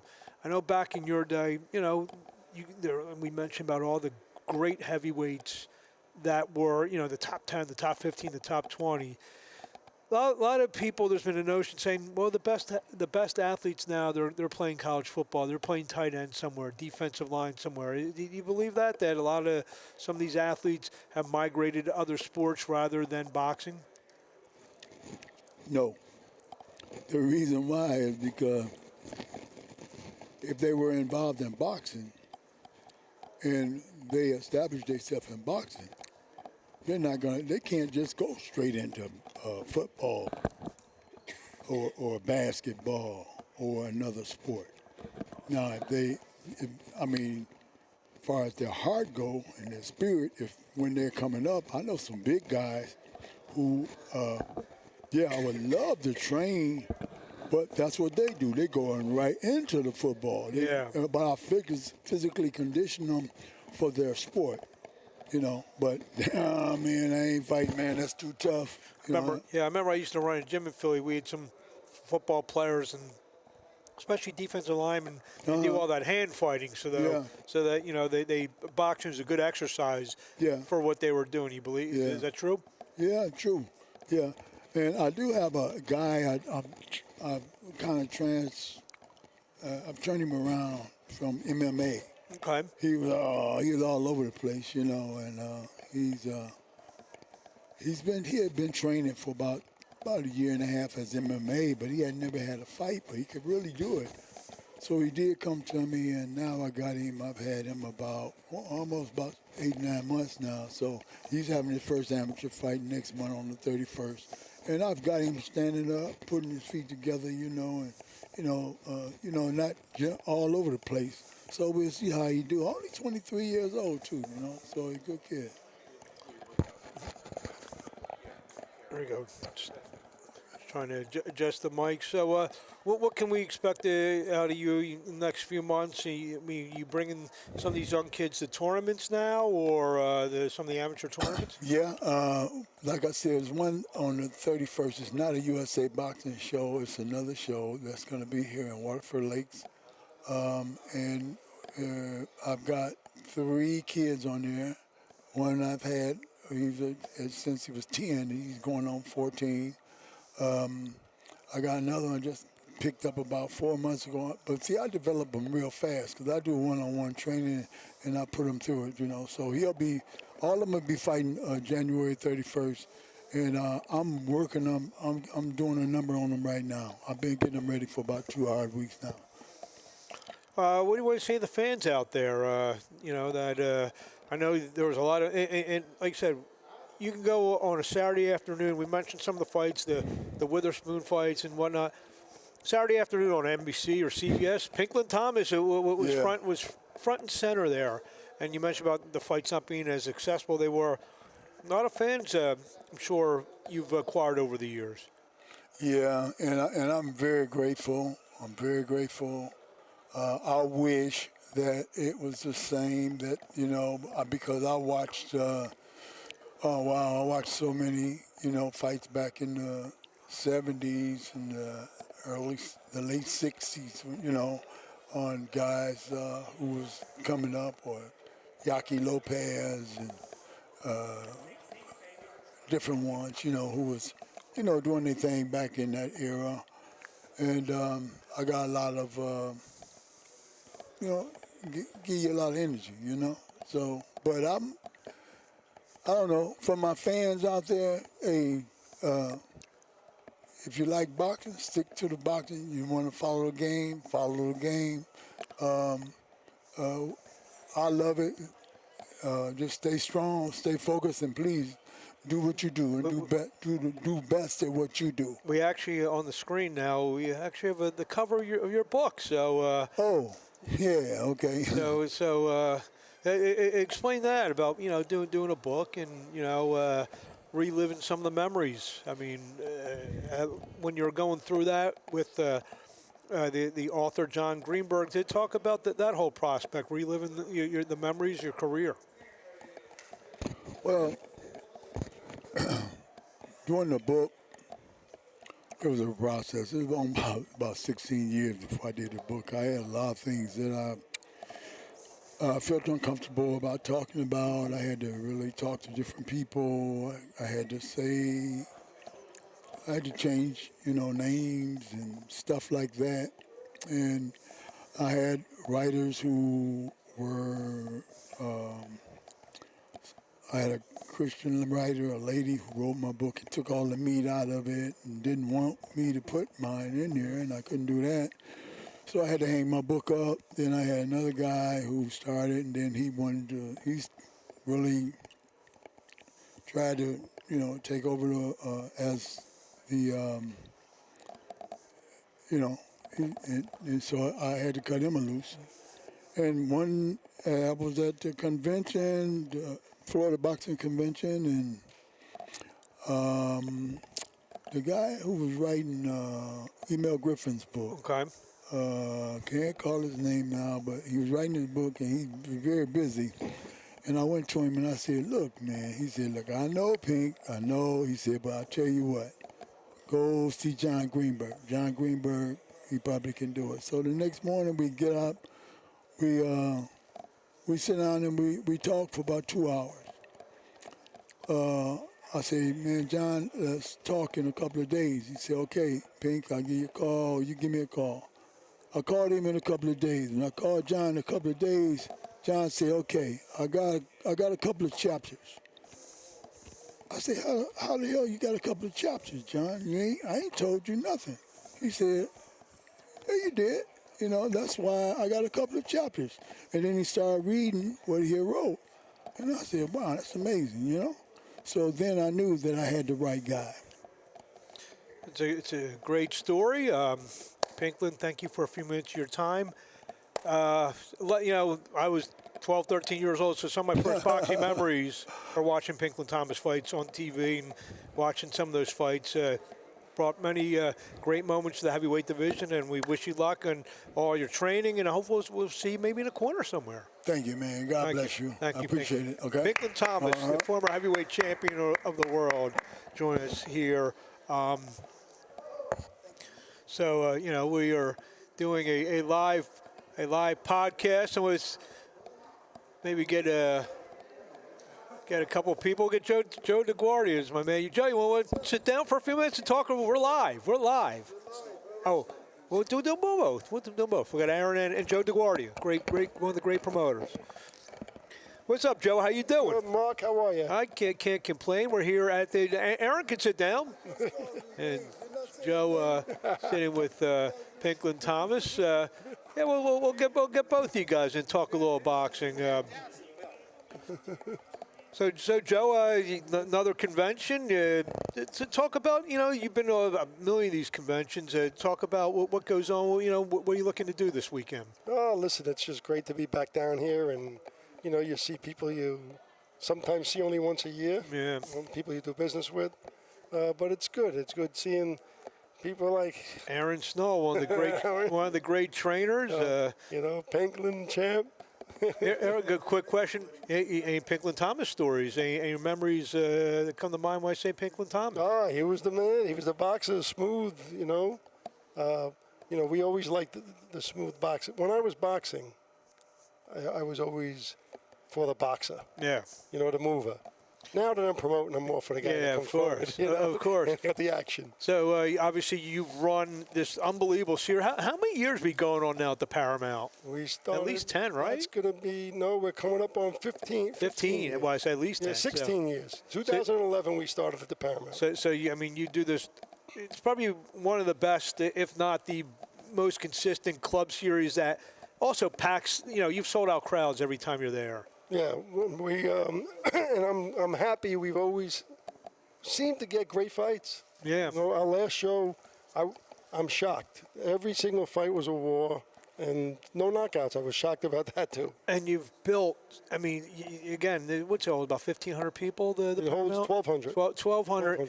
And you've built, I don't know, maybe 7 to 10 guys that we've seen on the world level. Coming from that, that literally is a breeding ground, that Paramount. Oh, it's great. Look, it's it's dear to me. I love the fact that we have a club series. I love that's to me that's an integral part of boxing, and hopefully it stays in this game and we keep being able to do it. But we had 2 world champions out of the 4 world champions ever from Long Island. Joe Smith and Chris Algieri. Chris Algieri, yep. And like I said, there are other guys. I know Cletus fought. At the series. Demetrius has been in the series. Andre. Yeah. There's so many guys we've had. It's a great series, and it's a testament to the fighters that we've developed there and the types of fights they put on. But I'm happy with it. And we're also joined by Aaron Snowel, the famed trainer. How you been? Yeah, Mark, look, I'm doing great, man. Such distinguished guests always when you come to the WBA convention at 104 years old, man. It's amazing to see how the sport of boxing now has evolved without a lot of main players for decades. Trying to think, on the top. Have you brought any fighters to any Joe DeGuardia events over the years? You've been around a long time. Well, I have sent some fighters up there to fight on his different shows. You know, a lot of fighters that we had, we used to send them up there with Peyton Shear and different matchmakers, Al Bray, you know, different people in the New York area. So, hey, what he was saying earlier, hopefully that those style of promotions, everybody wants to do something big. But if you take care of the little ones, the big ones fall in line. That's the old school way of thinking. Absolutely. When it comes to boxing. But you need those type of fights to build a fighter. And if you have a guy like him doing a show a month, 12 shows a year, you can stack up wins for a guy 5 to get him on to the next level. And right now, in this era, you know, guys are turning pro. They want to be champ on the first fight. They want to fight, you know.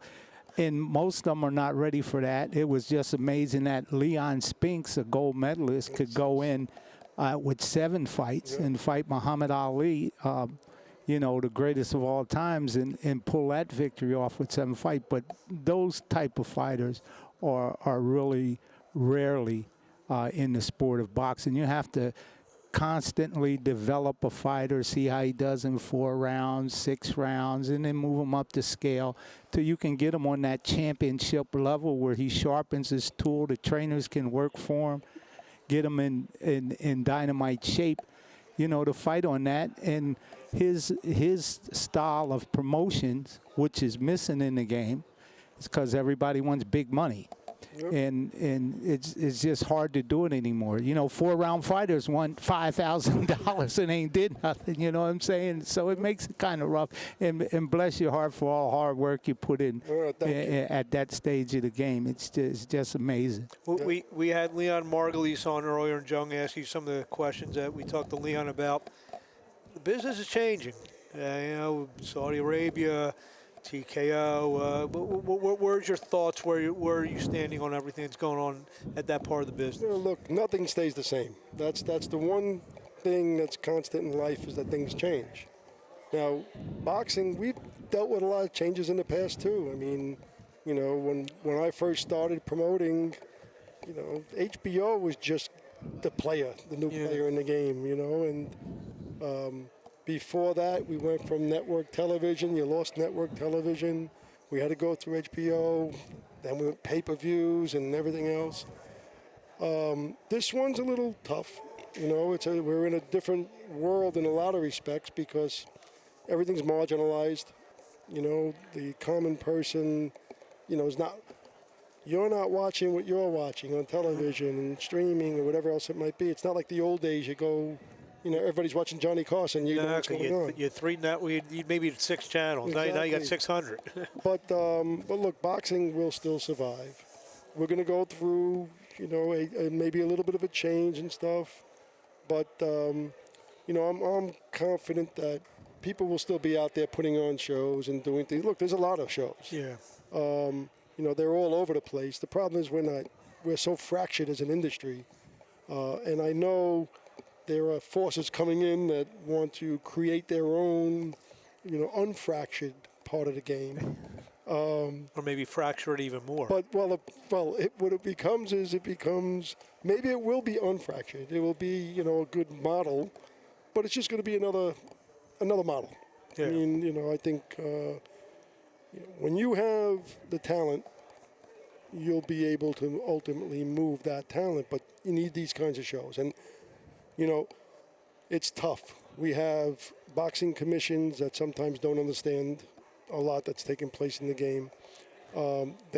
Maybe they have good intentions, but they really don't know the game. And they're not really in it. And so you have things that take place like New York. Look, I'm fortunate. I'm able to keep promoting, but there's nobody else promoting in New York. Unless you can do a big show, nobody else is promoting. Right. Once in a while, you'll have one that pop up, Like it's coming up in January or something like that. Or like Danny Garcia came and did the one at the Barclays Center. But you can't sustain. They can't do it. Yeah. You're paying almost $2,000 per fight just for insurance because of the TBI insurance. And, you mentioned about a fighter wanting $5,000 for a 4-round fight. But you can't even make 4-round fights because once you go into that 4-round fight, you're still paying $2,000 for the fight. Yeah. You got to pay that's more than you got to pay the fighters. Yeah. It's crazy. And somewhere along the line, somebody has to come into realistic thinking. Most people do things for passion and also to make money at it. Correct. In boxing, if you can break even when you first start out and have a little pennies saved over for the next show, you're doing all right because you didn't lose any money. but the whole idea is, how much did I lose? Oh, that's it? Okay. Yeah. Forget about it. But the question to follow up what he asked you about Turk Al-Sheikh and Dana White, whose names being thrown around a lot, the newcomers on the block. Let me tell you, the history of boxing, when you look into it, there's been plenty of people with big pockets throw money at the game of boxing because it's very attractive. When they look at boxing, most of the time they see the big fights on TV, and they see the excitement, the stars, the entertainers, Fortune 500 businessmen all around ringside, all at one place. And guys with big pockets, they want to be a part of that. You know what I mean? And it's the allure. Yeah. Get that allure. The allure. But to follow up what you say, like back in those days, ABC, NBC, CBS. When they were doing it, there was only a handful of promoters that were able to get contracts during that time, the 70s, the 80s, and 90s. And fortunately, Don King had his hand in a lot of that. And, a lot of times they don't want to give Don the credit that he righteously deserved to drive the market. But one thing he did was people made money, including the hotels, cities, in HBO and Showtime, when he left Showtime and then the HBO. They were making money on fights, and HBO found out soon after Don left, they dispersed, is that the way that they were making money and the way it was coming in, it wasn't coming in like it used to be.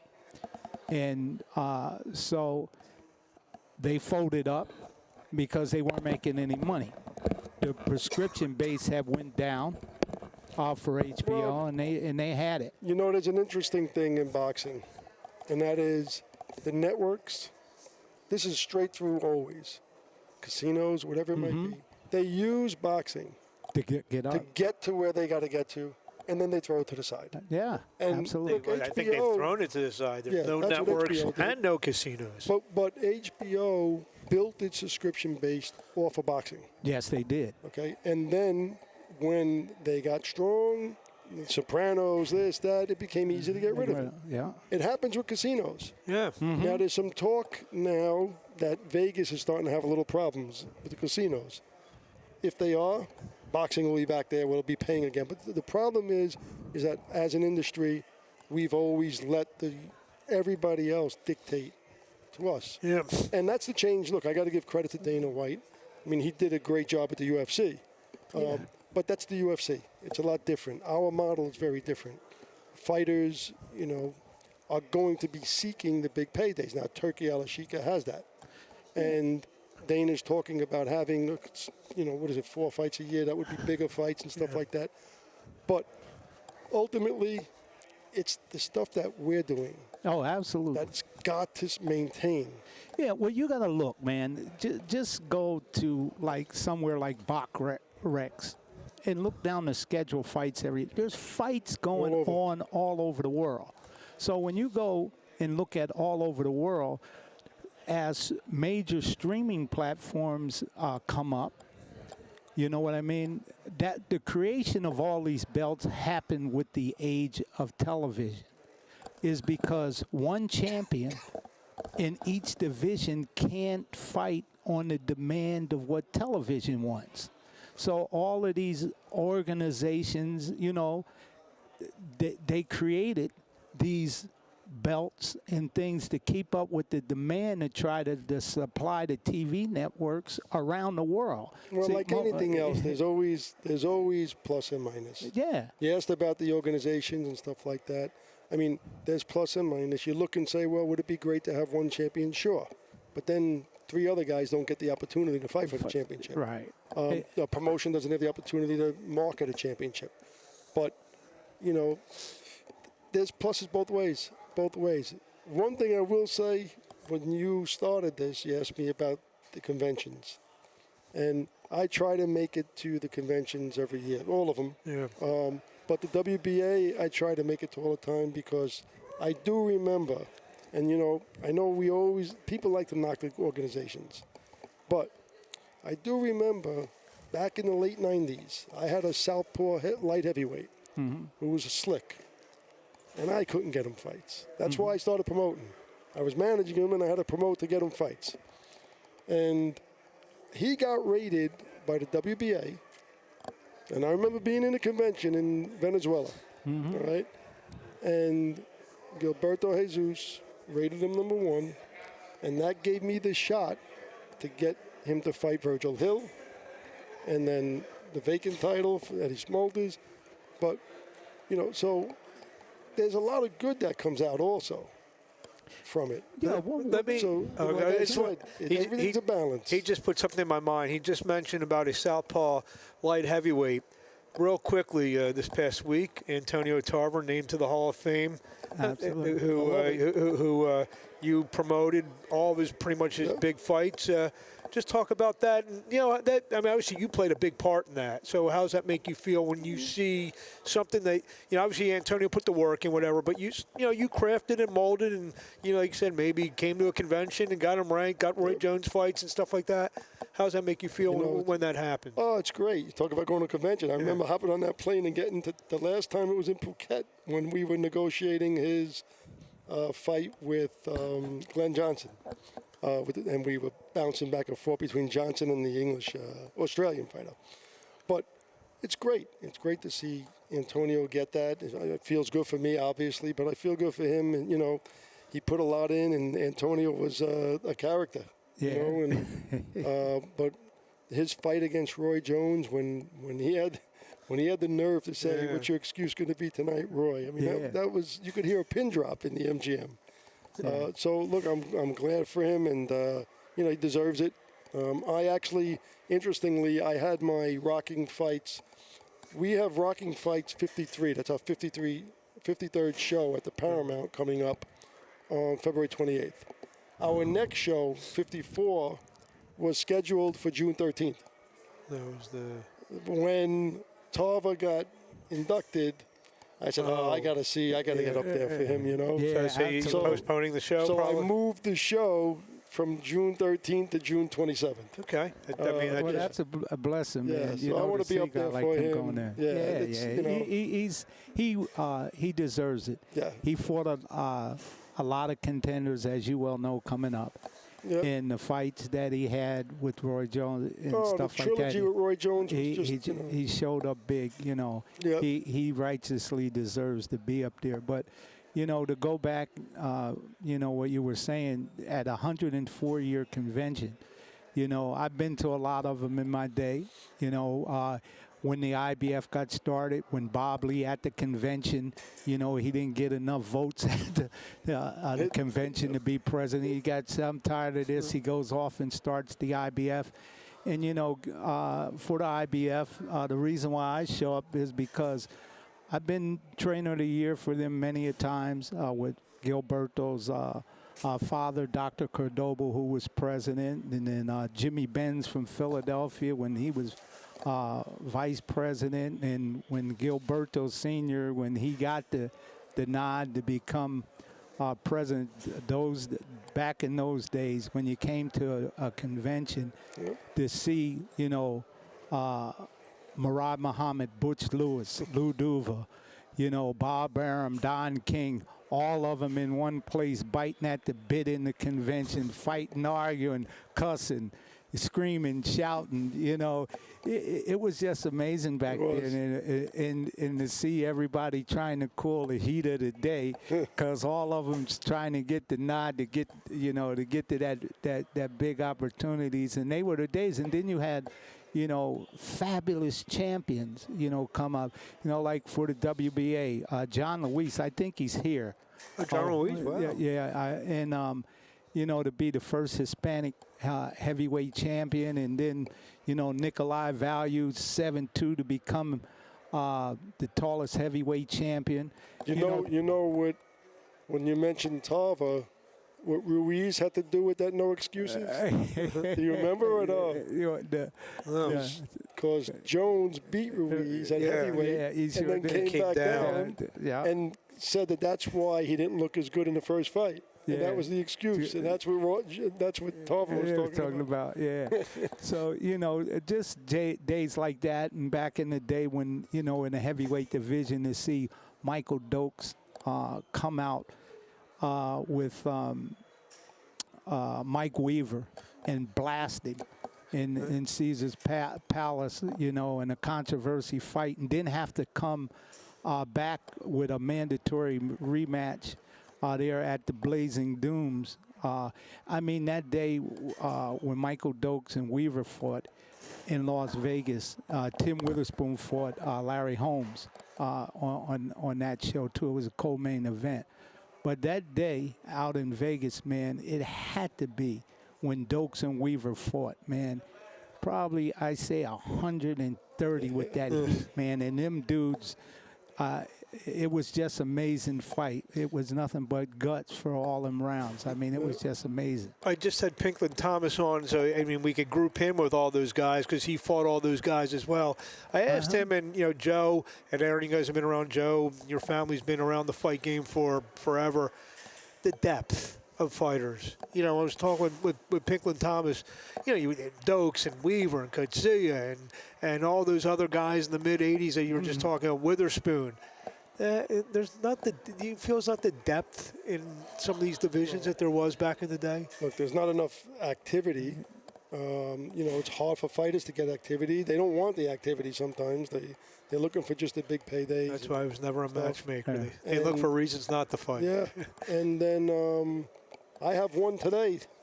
I was negotiating a fight, and he tells me that the money wasn't enough. And how do you determine that? Wait, here's the best. Here's how he determined it. ChatGPT told him. Oh, my God. Oh, no, he used the technology on you, huh? Yeah, he said ChatGPT told me. Hey, look, man, it's where it's at. And it also told him if he wins, he'll only make $2,000 more in his next fight. Now, by the way, this particular fight was a fight against a marquee name. Yeah. If he wins that fight, you could add zeros to what he's going to make. Yeah. So is that fight not going to happen? It's not happening.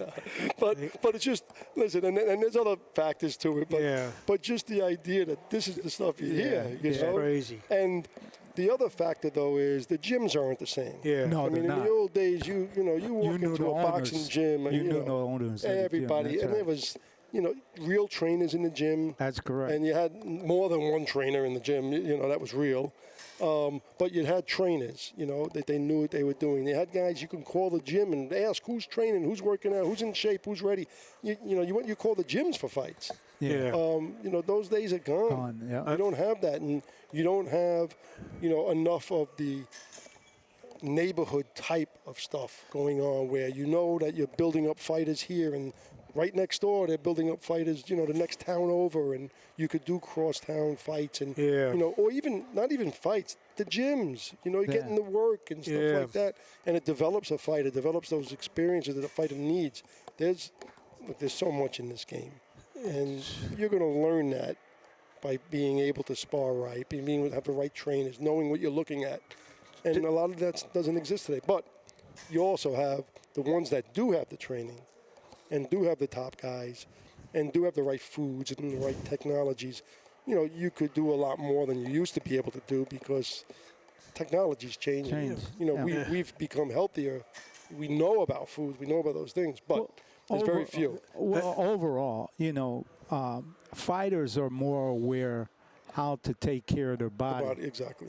Back in the day, you know, you might have had a guy go fight his butt off. He drink a couple shots or smoke. Drink, you know. Danny McAloon used to work out. He's smoking, drinking coffee in between. But he give you everything he got. Danny you did, know. 100%. And these fighters now got all the knowledge, all the things about to get in shape. And I tell you, about to get in shape, most of them not are in shape. Their talent can't come out, and then they have lesser quality of people that are working with them, so they can't snatch that talent. And as you well know, styles make fights. Yeah. Half of these guys, you ask them, what kind of style you got? They don't even know. You know what I mean? Yeah, so exactly. Historically, you know, you train guys. Well, the other factor that on exists their on style. that front, too, is that in the old days, guys were always in that gym. Yeah. You know, now you'll actually hear fighters say, "Listen, I'm not training. You know, Unless he knows he has a fight. Yeah, you know, I needed to get motivated, stuff like that. But the reality is that back in those days, guys trained. You know, you go in that gym and that gym was packed. You don't have that anymore. To jump on that point, my mentor, the late great Don Elbaum, and when we could talk about him too, he once told me, you know, maybe a few years ago when he was still making fights, you know, when there was a fallout, he'd say, Mark, I could call a gym and there'd be 20 guys waiting for that one phone call. That's right. Now, you know, you have to. Hopefully some guy in Idaho will take the fight, you know, to come to New York, you know. And, that's the thing. There's just maybe less fighters or less fighters in the gym waiting to do that. True. So, You know, but that goes you talk with the about growth Elbow. of It's funny. Today, I'm telling you about today about the call I have with ChatGPT. So I'm speaking to another fighter that I was going to flip that fight to. Okay. Another one of my guys, right? The weight difference was going to be 3 pounds more than he wanted. But you can't call the shots when you're the B side. You're talking about fighting. You're talking about an A guy. Yeah. Now, and the A guy wasn't 3 pounds heavier. Okay, it's just that for this particular fight, he wanted to come in heavier. Yeah. Right. But he calls the shots.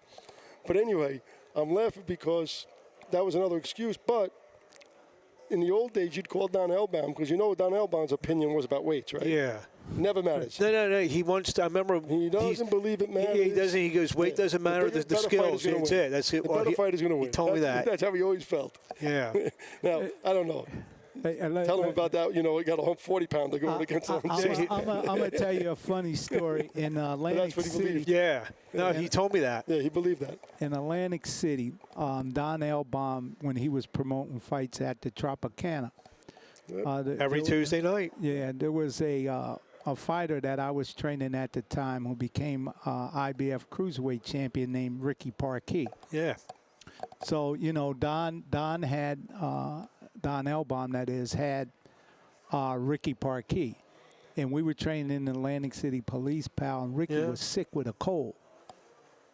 So Don Elbaum says, man, he can't pull out. We need him. He was fighting Broderick Mason from Philadelphia. And Ricky says, man, I'm sick, but I need the money. So we taught Ricky how to do 3 steps to the center of the ring in the overhand right. And guess what? He pulled it off. He got the fastest knockout in the history of boxing on the Don Elbaum's card at the Tropicana. Hit him, Broderick Mason with overhand right. and out he went. And Don Elbaum said, "I don't know how the hell you pulled that one off." Well, Don, I had one with Don at the Tropicana that didn't go through. It was Aaron Davis versus Simon Brown. Oh, wow. And Simon Brown got sick or something happened in that locker room and he couldn't fight. But we ended up doing it a few months later, I think. My favorite Don story. Well, he when BoxRec first started coming out, he didn't know. I mean, this Don. You picture him on a computer. So he'd call me up. He'd say, you know, Ralph Jones, whatever. I was like, he's 11-4, lost his last two, 6'2", and Orthodox. He says to me, "Man, I knew he was Jewish." so I mean, and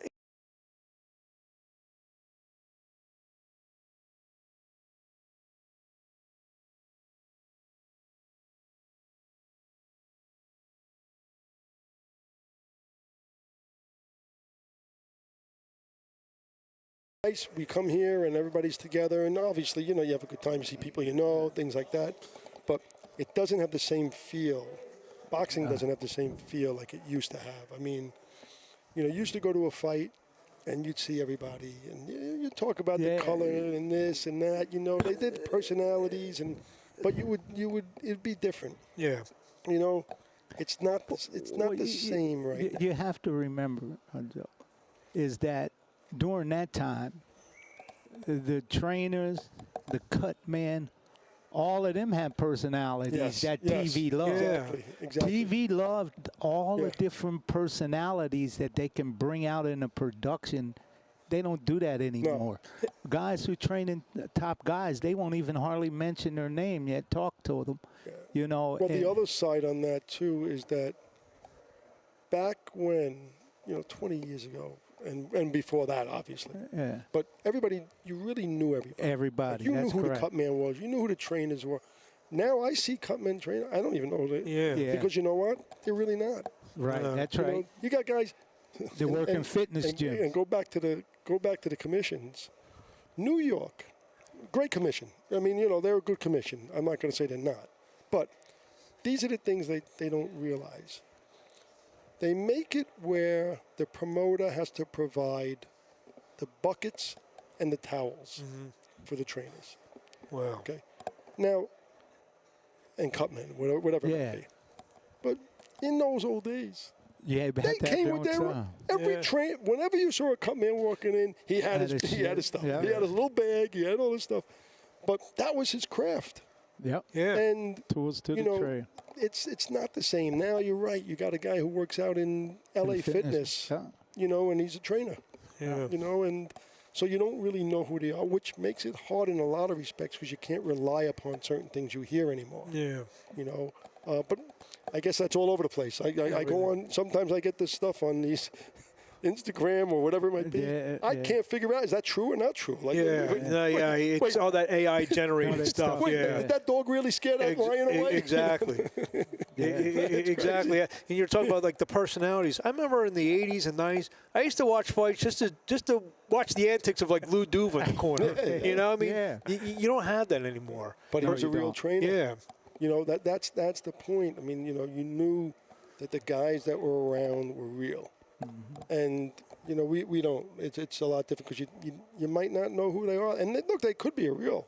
It could be a guy who knows what he's doing, who's really been in the sport, just has been tucked away someplace in, a town where you don't know, whatever it might be. Yeah.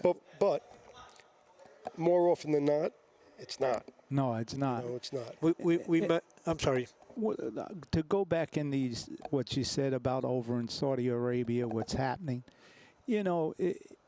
it's good to take fights that no one else could make because of money and make it to see how it turns out. But in the long haul, that I found out in this sport, you got to be into something for the long haul.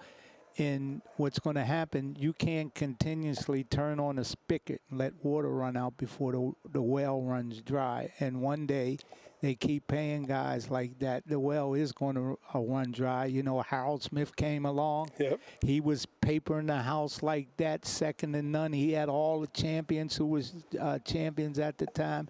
You know, come buy Rolls Royces and all that for everybody. So we seen it all before. Just the main characters that been in boxing, that love boxing, they're going to be around, you know, and they're going to stay around. They're going to keep doing something and find a way. Like these boxing, they ain't getting rid of these boxing organizations, and nor do I want them to get rid of these boxing organizations, is because these belts mean something. They mean so much. Yeah. You know, the Jack Johnson exhibit that I have, you know, with the Freeman Institute, I had to create a legendary Jack Johnson belt. So, you know, what Hold it up. Hold it up. This is the Jack Johnson legacy belt from the Freeman Institute that contacted me. They knew I had the Jack Johnson exhibit. And they said, hey, Aaron, Jack Johnson needs some legacy. So I helped them design this belt with Joel Freeman in the Rosemont Universe initiative that go around and dig up African-American history to revitalize it. And they knew what the work I was doing with Jack Johnson. And they put together this belt. That's cool. I designed it. It has his autograph down here. Wow. His fight that's, you know, coming up the day after Christmas called Boxing Day in Europe and Australia was 1908 with Burns and James Jeffries intend for the fight of the century. You know, the diamonds and stuff that we put in there to make it a real colorful belt, because we noticed as we were going around with Jack Johnson's artifacts that we had with this exhibit, is that the kids, when listening to stories, they said, well, how come you don't have a belt?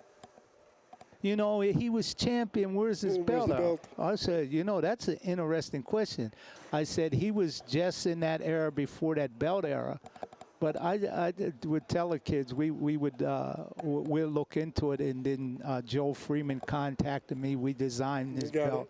You know what I mean? And people love it. That's you know, to take a picture of a part of history. You know, the John L. Sullivan belt with the bare knuckles Hall of Fame up there in upstate New York. They designed a phenomenal belt for John L. Sullivan, the original of John L. Sullivan. So, yeah, the belts mean something. Oh, yeah. And inspiring the kids, like I was saying about what Crawford was saying about the sanctioning fees and stuff like that, you know, that he didn't want to pay. Well, guess what? The NFL, the NBA, they all pay franchise fees, which is a different terminology of words, but they mean the same. If you want to be a part of the NFL, you got to pay the sanctioning fees, and if you don't, the Raiders tried it, and they were going to kick the Raiders out of the NFL. So the same way, you know, you want to be a part of a 104-year organization, which has lineage. If you look at that picture up there, that was drawn of all of these champions that had at least three. Man, isn't it a phenomenal, all the champions and people in different weight class in that one picture of 104 years. To be a champion of the WBC, that's the kind of lineage. You know, you can trace it back. The man that fought the man that beat the man that fought the man that had the belt. They know his reign, how long his reign were, who was his title offenses, man. One day, your kids are going to, children are going to, hey, man, but they say my great-great-grandfather was a big-time boxer. And, you know, let's look into it. Well, they can come to these organizations and dig that information up, and they got it, man. And that's vitally important. You know what I mean? It's easy for people, and this is what happens in our business, unfortunately. Everybody pisses on boxing. Yeah. So when you look at things like the belts, you're right. They pay franchises in the NFL and their place else. Look at the other thing. They come, you know, I promote, so I know what it takes to promote events, okay, and keep shows going, especially in New York, a place like that. But you talk about how much money a fighter gets, and it's not enough money on a 4-round fight when they're developing and stuff like that.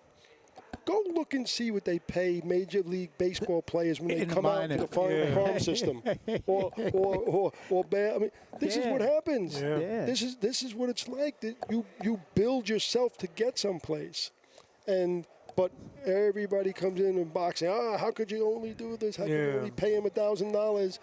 For a 4-round fight, whatever it might be. Go look and see what they do in baseball. I mean, because you're working to get to someplace. And these people don't but know it's the easy. economics. But it's easy to piss on boxing. Yeah, that's the thing. And nobody speaks for boxing. Speaking of world champions and future world champions, we mentioned your series, all the people you've developed. A couple guys coming on the upswing. Who do you got? Oh, we got, look, we have a bunch of guys undefeated on their way up. Some of them got a couple losses. And still on their way up, First off, I believe, just to digress a second, when we're doing shows, we have our guys that are undefeated, and we hope they stay undefeated. But you still have to put guys in fights that are character building. Exactly. You got to learn. You can't keep knocking guys out in one round. You learn nothing at all. And the flip side on that also, or on top of that, is you always have to put fights on that are fan-friendly. So Maeda. Yes. Right? Oh, yeah. Now, the kid, he's got a 500 record. Yeah. But we'll bring him back. Yeah. Because he's, he's got balls, he fights. He'll fight makes anyone. It exciting.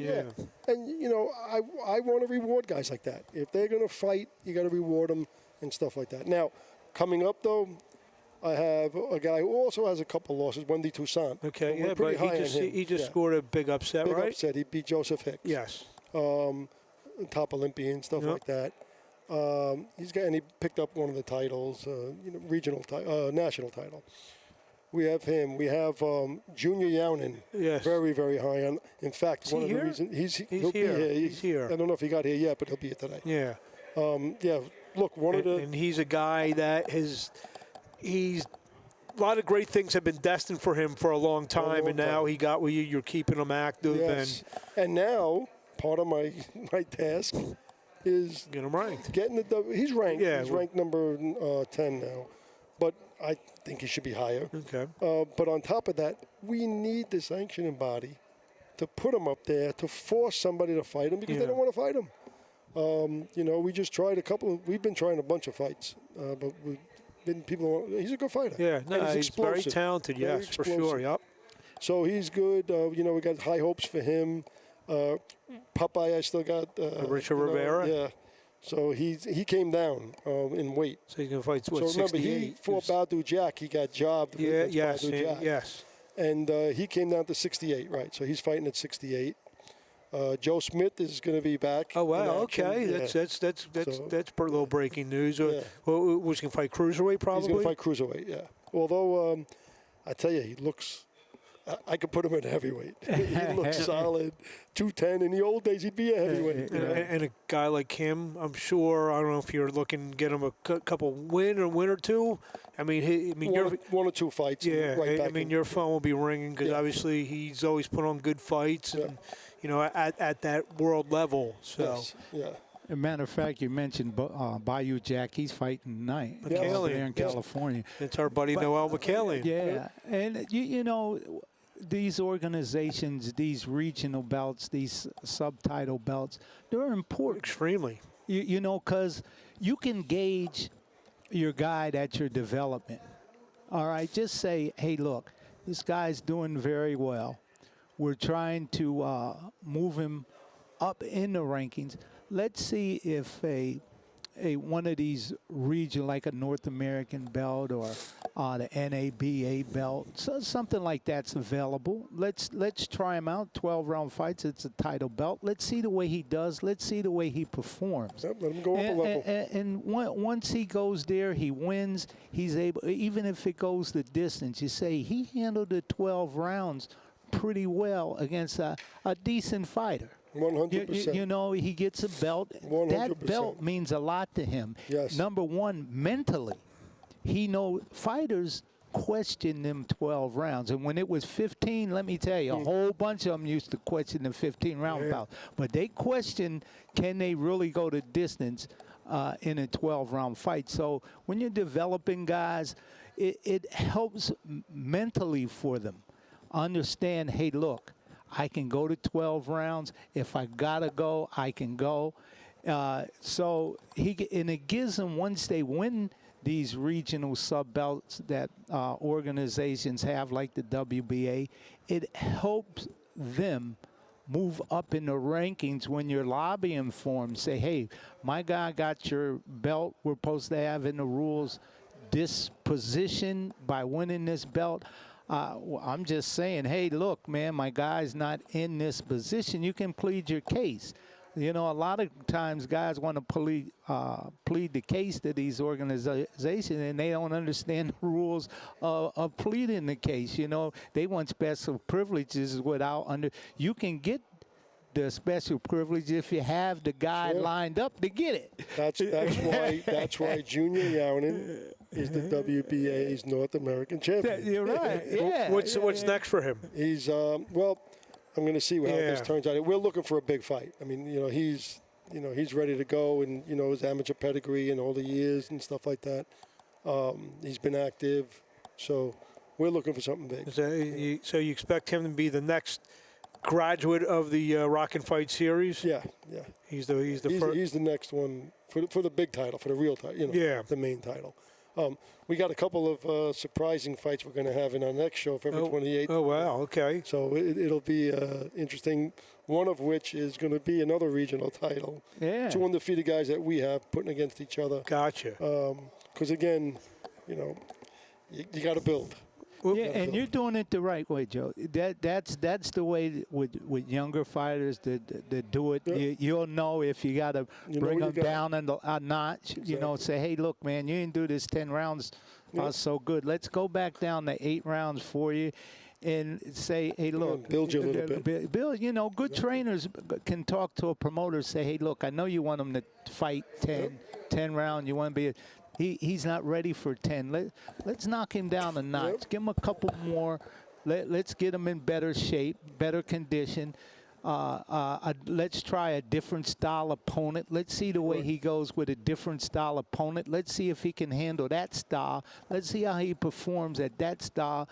And, you know, sometimes, because styles make fights, as you well know. Sometimes 100%. A guy can't handle that. The only problem we have these days, they don't know the style. No.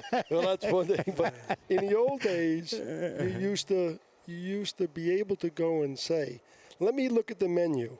I think I want a counter puncher, because this kid's, I don't know how he's going to do it, a counter puncher. You know, maybe we find a southpaw, or nobody wants southpaws. All right, let's find the orthodox guy. Yeah. Whatever it might be. And you go looking and you pick it out like a menu. Yeah. These days, there's no more menu. These days is you got to play hide and seek like you're hunting the rarest animal in the world, trying to find any fighter to get in the ring. That's the difference. I have a question and I'd be remiss if I didn't ask Aaron this. Obviously, you worked the corner of Mike Tyson. Any good Mike Tyson stories that the family could hear? Well, absolutely, man. You know, with Mike Tyson, one thing, you know, when Mike Tyson was training, I trained him when he was undisputed, undefeated heavyweight champion. When he got, when he left Customado, Kevin and them. Mike was phenomenal because he was listening. You know, and, you know, you could tell him to climb that building. He was going to climb it and tear it down. You know, he would work hard. And the fate in Tokyo is the prime example of when women, booze, and liquor and all of that was going on in his life finally caught up with him in one night. And you've seen a phenomenal, great champion. And you talk about that era with the Tim Witherspoons. Pinklon Thomas fought Mike. He fought Tim Witherspoon. He won the belt off Tim Witherspoon that night when I trained him, Pink. And I also trained Pink. But, you know, Mike, what made him great, he cleaned up that great era of those great golden era heavyweights that were really, really talented. there was a lot of talent in that era because when they were fighting back and forth, that's why the title would change so much because they were equally skilled. But Mike Tyson, when he came along during that era, he cleaned it all up to be undisputed and didn't have the opportunity for a Michael Spinks after beating Larry Holmes twice. For that, which Holmes won the second fight. That sticks in craw in me. I'm a big Holmes guy. So. We all was, but we can't. The record books is going to say what it is. On the record books, he has the nod for that, win. But Mike, when he fought Michael Spinks, he showed who he was, and then to come back when I started training him. When he fought Carla Truth Williams, who he almost topped that back to back. Missed an uppercut and hit him with a right hand. A left hook. It was a left hook, yeah. Yeah, he slipped past a punch and a left hook. He missed that record-setting defense with Michael Spinks by 1 second. So, he was on the mark. But, when you're heavyweight champion of the world, you got pockets like footballs. Everybody knows who you are. You're young. You're 20, 22 years old. In that era, it's hard for a young fighter like that to stay still. And he had to live and learn and grow up. I tell you what, I was training Mike at the time for Frank Bruno. When he fought Frank Bruno, the first one in Las Vegas Hilton.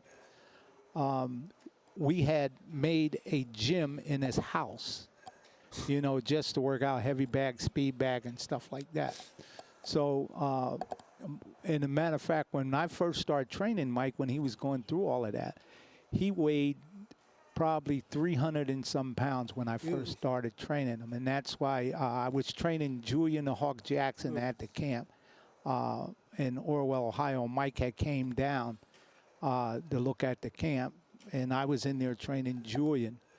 And Mike said, "Hey, man, you can work with me. You think you can get some of this fat stuff off me?" So I start working with him, training him, and I got his weight down. That's how I start training by getting his weight and stuff down. You mentioned Tokyo. I know there was a lot of rumors he got dropped a few times in sparring in Tokyo. He did get knocked down by Greg Page, but Greg Page is a former heavyweight champion of the world. But right then and there, did you say to yourself, we may be in trouble on Saturday night?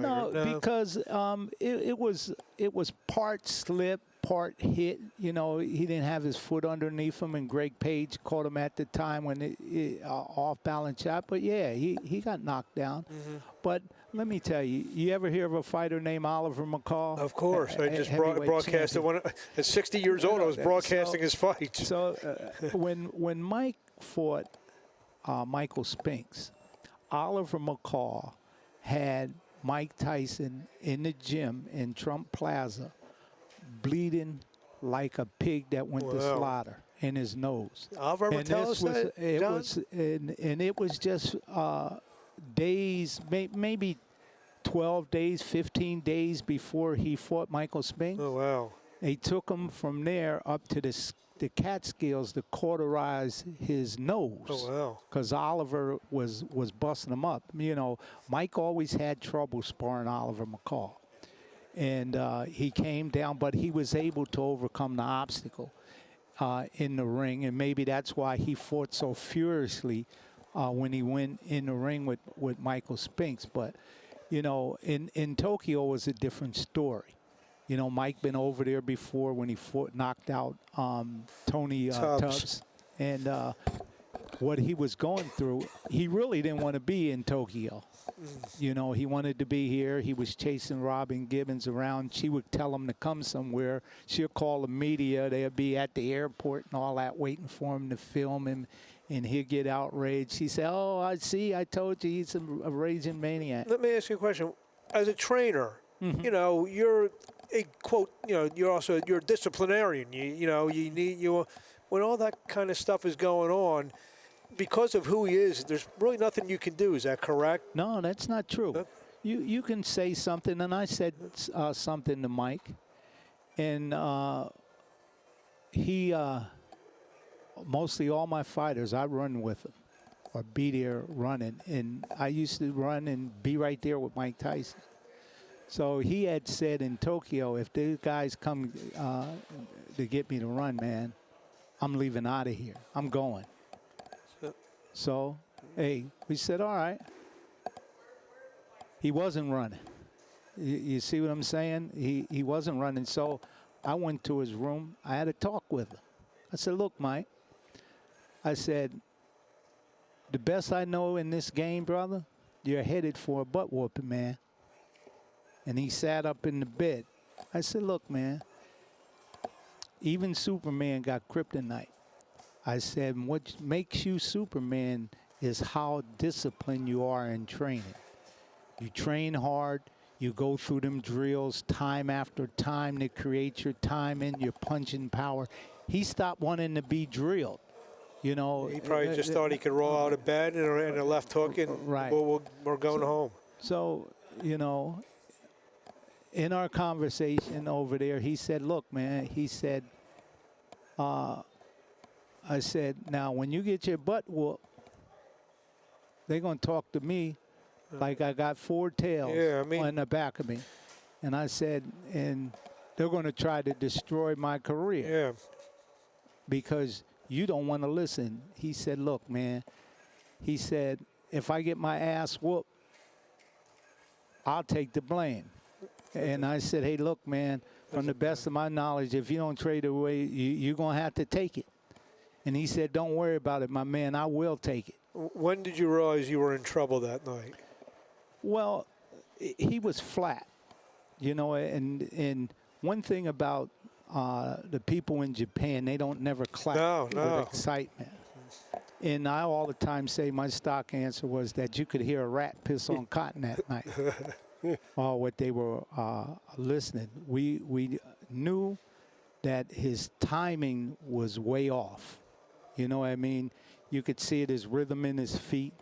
You know, the way he normally throws his jab, his punches, or stalking a person to cut the ring off.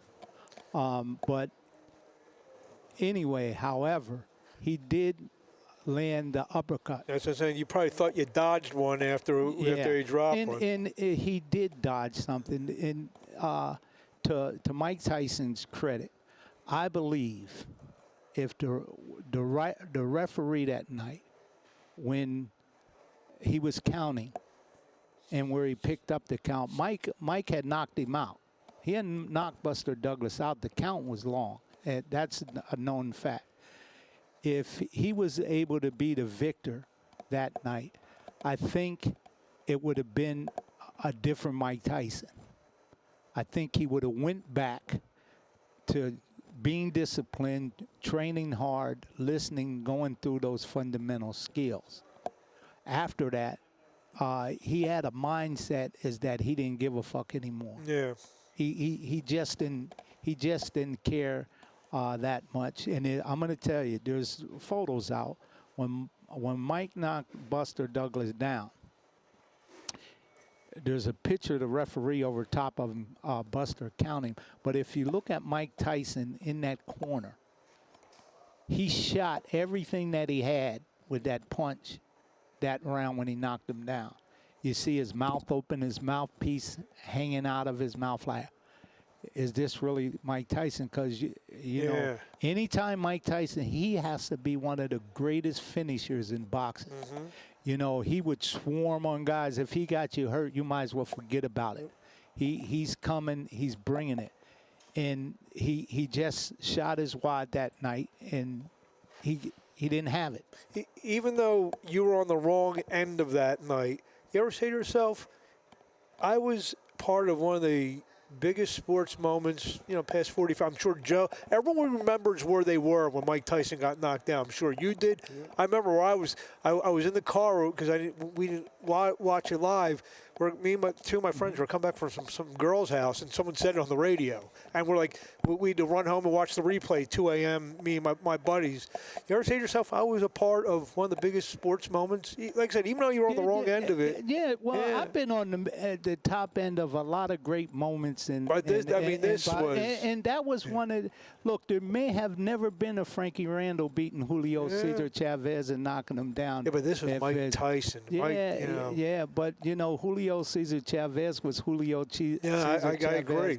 And Frankie Randall, who was Frankie Randall, and to be on that flip side when nobody gave him a chance, that's why you have to hang in there and really know the deal, what you're dealing with as each fighter, each individual.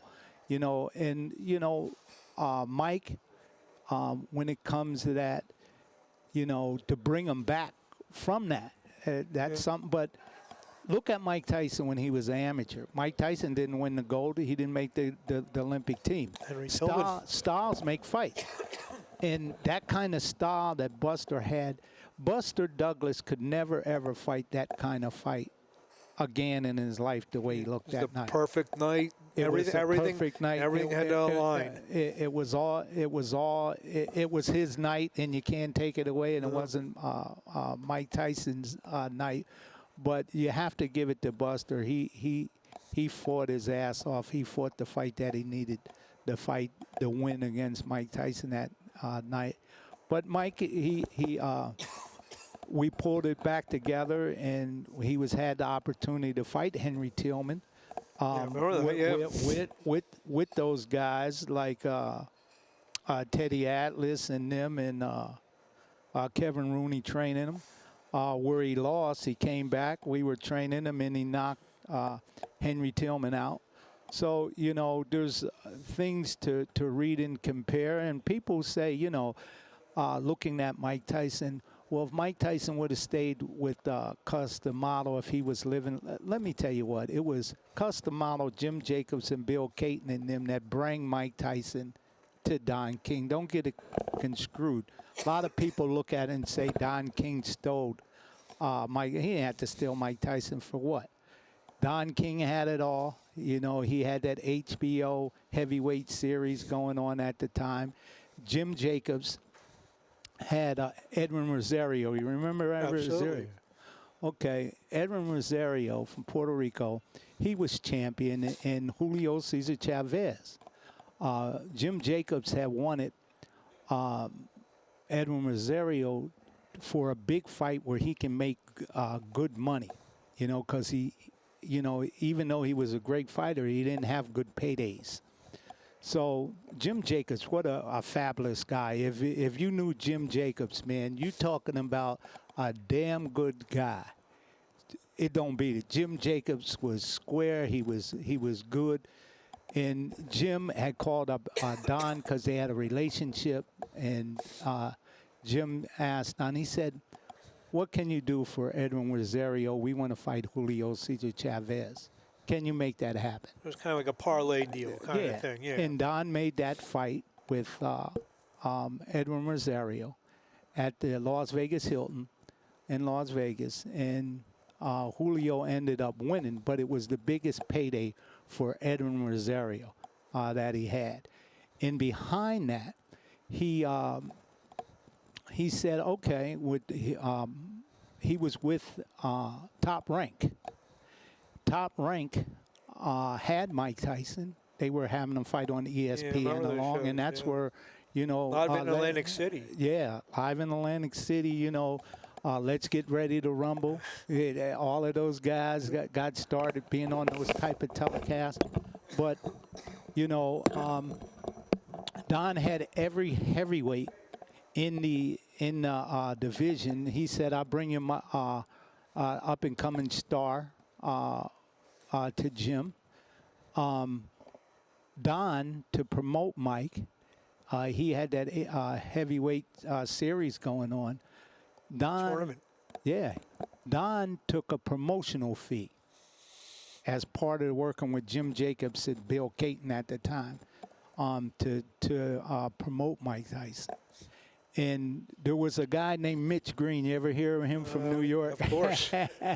Mitch Blood Green. Well, Mitch Blood Green, he had an opportunity to fight Trevor Burby, who was a champion at the time. Mitch was number 4 rated.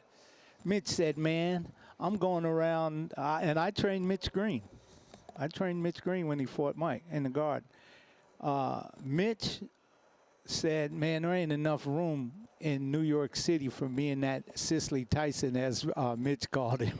couldn't you at least keep Green out of the clothes shop at 3 o'clock in the morning? Yeah. But everybody got into it. So Mitch turned down a title shot with Trevor Burby to fight Mike Tyson in the Garden. Can you believe that? A true story. He turned the fight down, a heavyweight title shot, to fight Mike in the Garden. He says, I want Cicely Tyson, and let me tell you, I got to have him. There ain't enough room in the city. So they fought. Mike won. Mike won that fight, and that put him in line. Moved him up in the ratings, and Don made the match, and the rest is history for him to become the youngest heavyweight champion in the world, fighting Trevor Burby. But yeah, as you were saying, to be on the bottom end of the stick. If you hang around the game long enough, you're going to be on the top end of the stick. You're going to be on the bottom end of the stick. You're going to be in between of the stick. I guess the point that I was just trying to make, that's one of the most iconic moments, and you were part of it. Yeah. That brings up there with Super Bowls, and Oh, no question. It's one of the biggest. So where were you moment? Where it's one of those. Where were you? Everyone remembers where they were. Yeah. It's and plus with Mike Tyson, his whole life, including now to the day, people just fascinated with the Mike Tyson story of who he is and stuff like that. But let me tell you, I can say this: when a great heavyweight champion, you're never going to find a heavyweight champion of the world where it comes to speed, power, endurance, excitement. And when Mike used to come and fight in the arena, people would be hanging on, clinging on. What kind of move is he going to make? What's he going to do? Blink. and don't blink. That's some excitement to experience that Super Bowl, feeling in the arena, but big time boxing, that's what it's all about, to work with different heavyweights and heavyweight champions of the world. Tim Witherspoon, when he beat Greg Page, to become the WBC champion, is just one of those things. Who Roman? Come on, champ.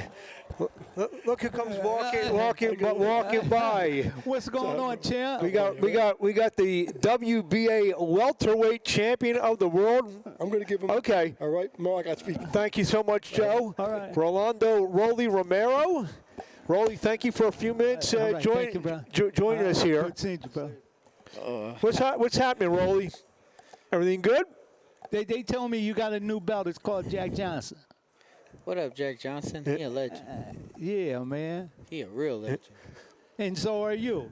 You pulled that punch off, didn't you? So you're here at the WBA convention as a world champion. How's that feel? Sure, I've been here as a world champion. I don't know how many times. Yeah, but now as the welterweight champion of the world. Oh, I'm a welterweight champion. Is that what you were? Yeah, didn't you fight? Well, you're welterweight champion. Yeah, I am a welterweight. I am a welterweight champion. That's right. That's right. You're confusing me for a second. Yeah. Well, we only have you for a few minutes, so real quickly, there's a lot of rumors going around. Maybe Manny Pacquiao in your future. Is anything you can shed light on? Man, I don't even know what's going on right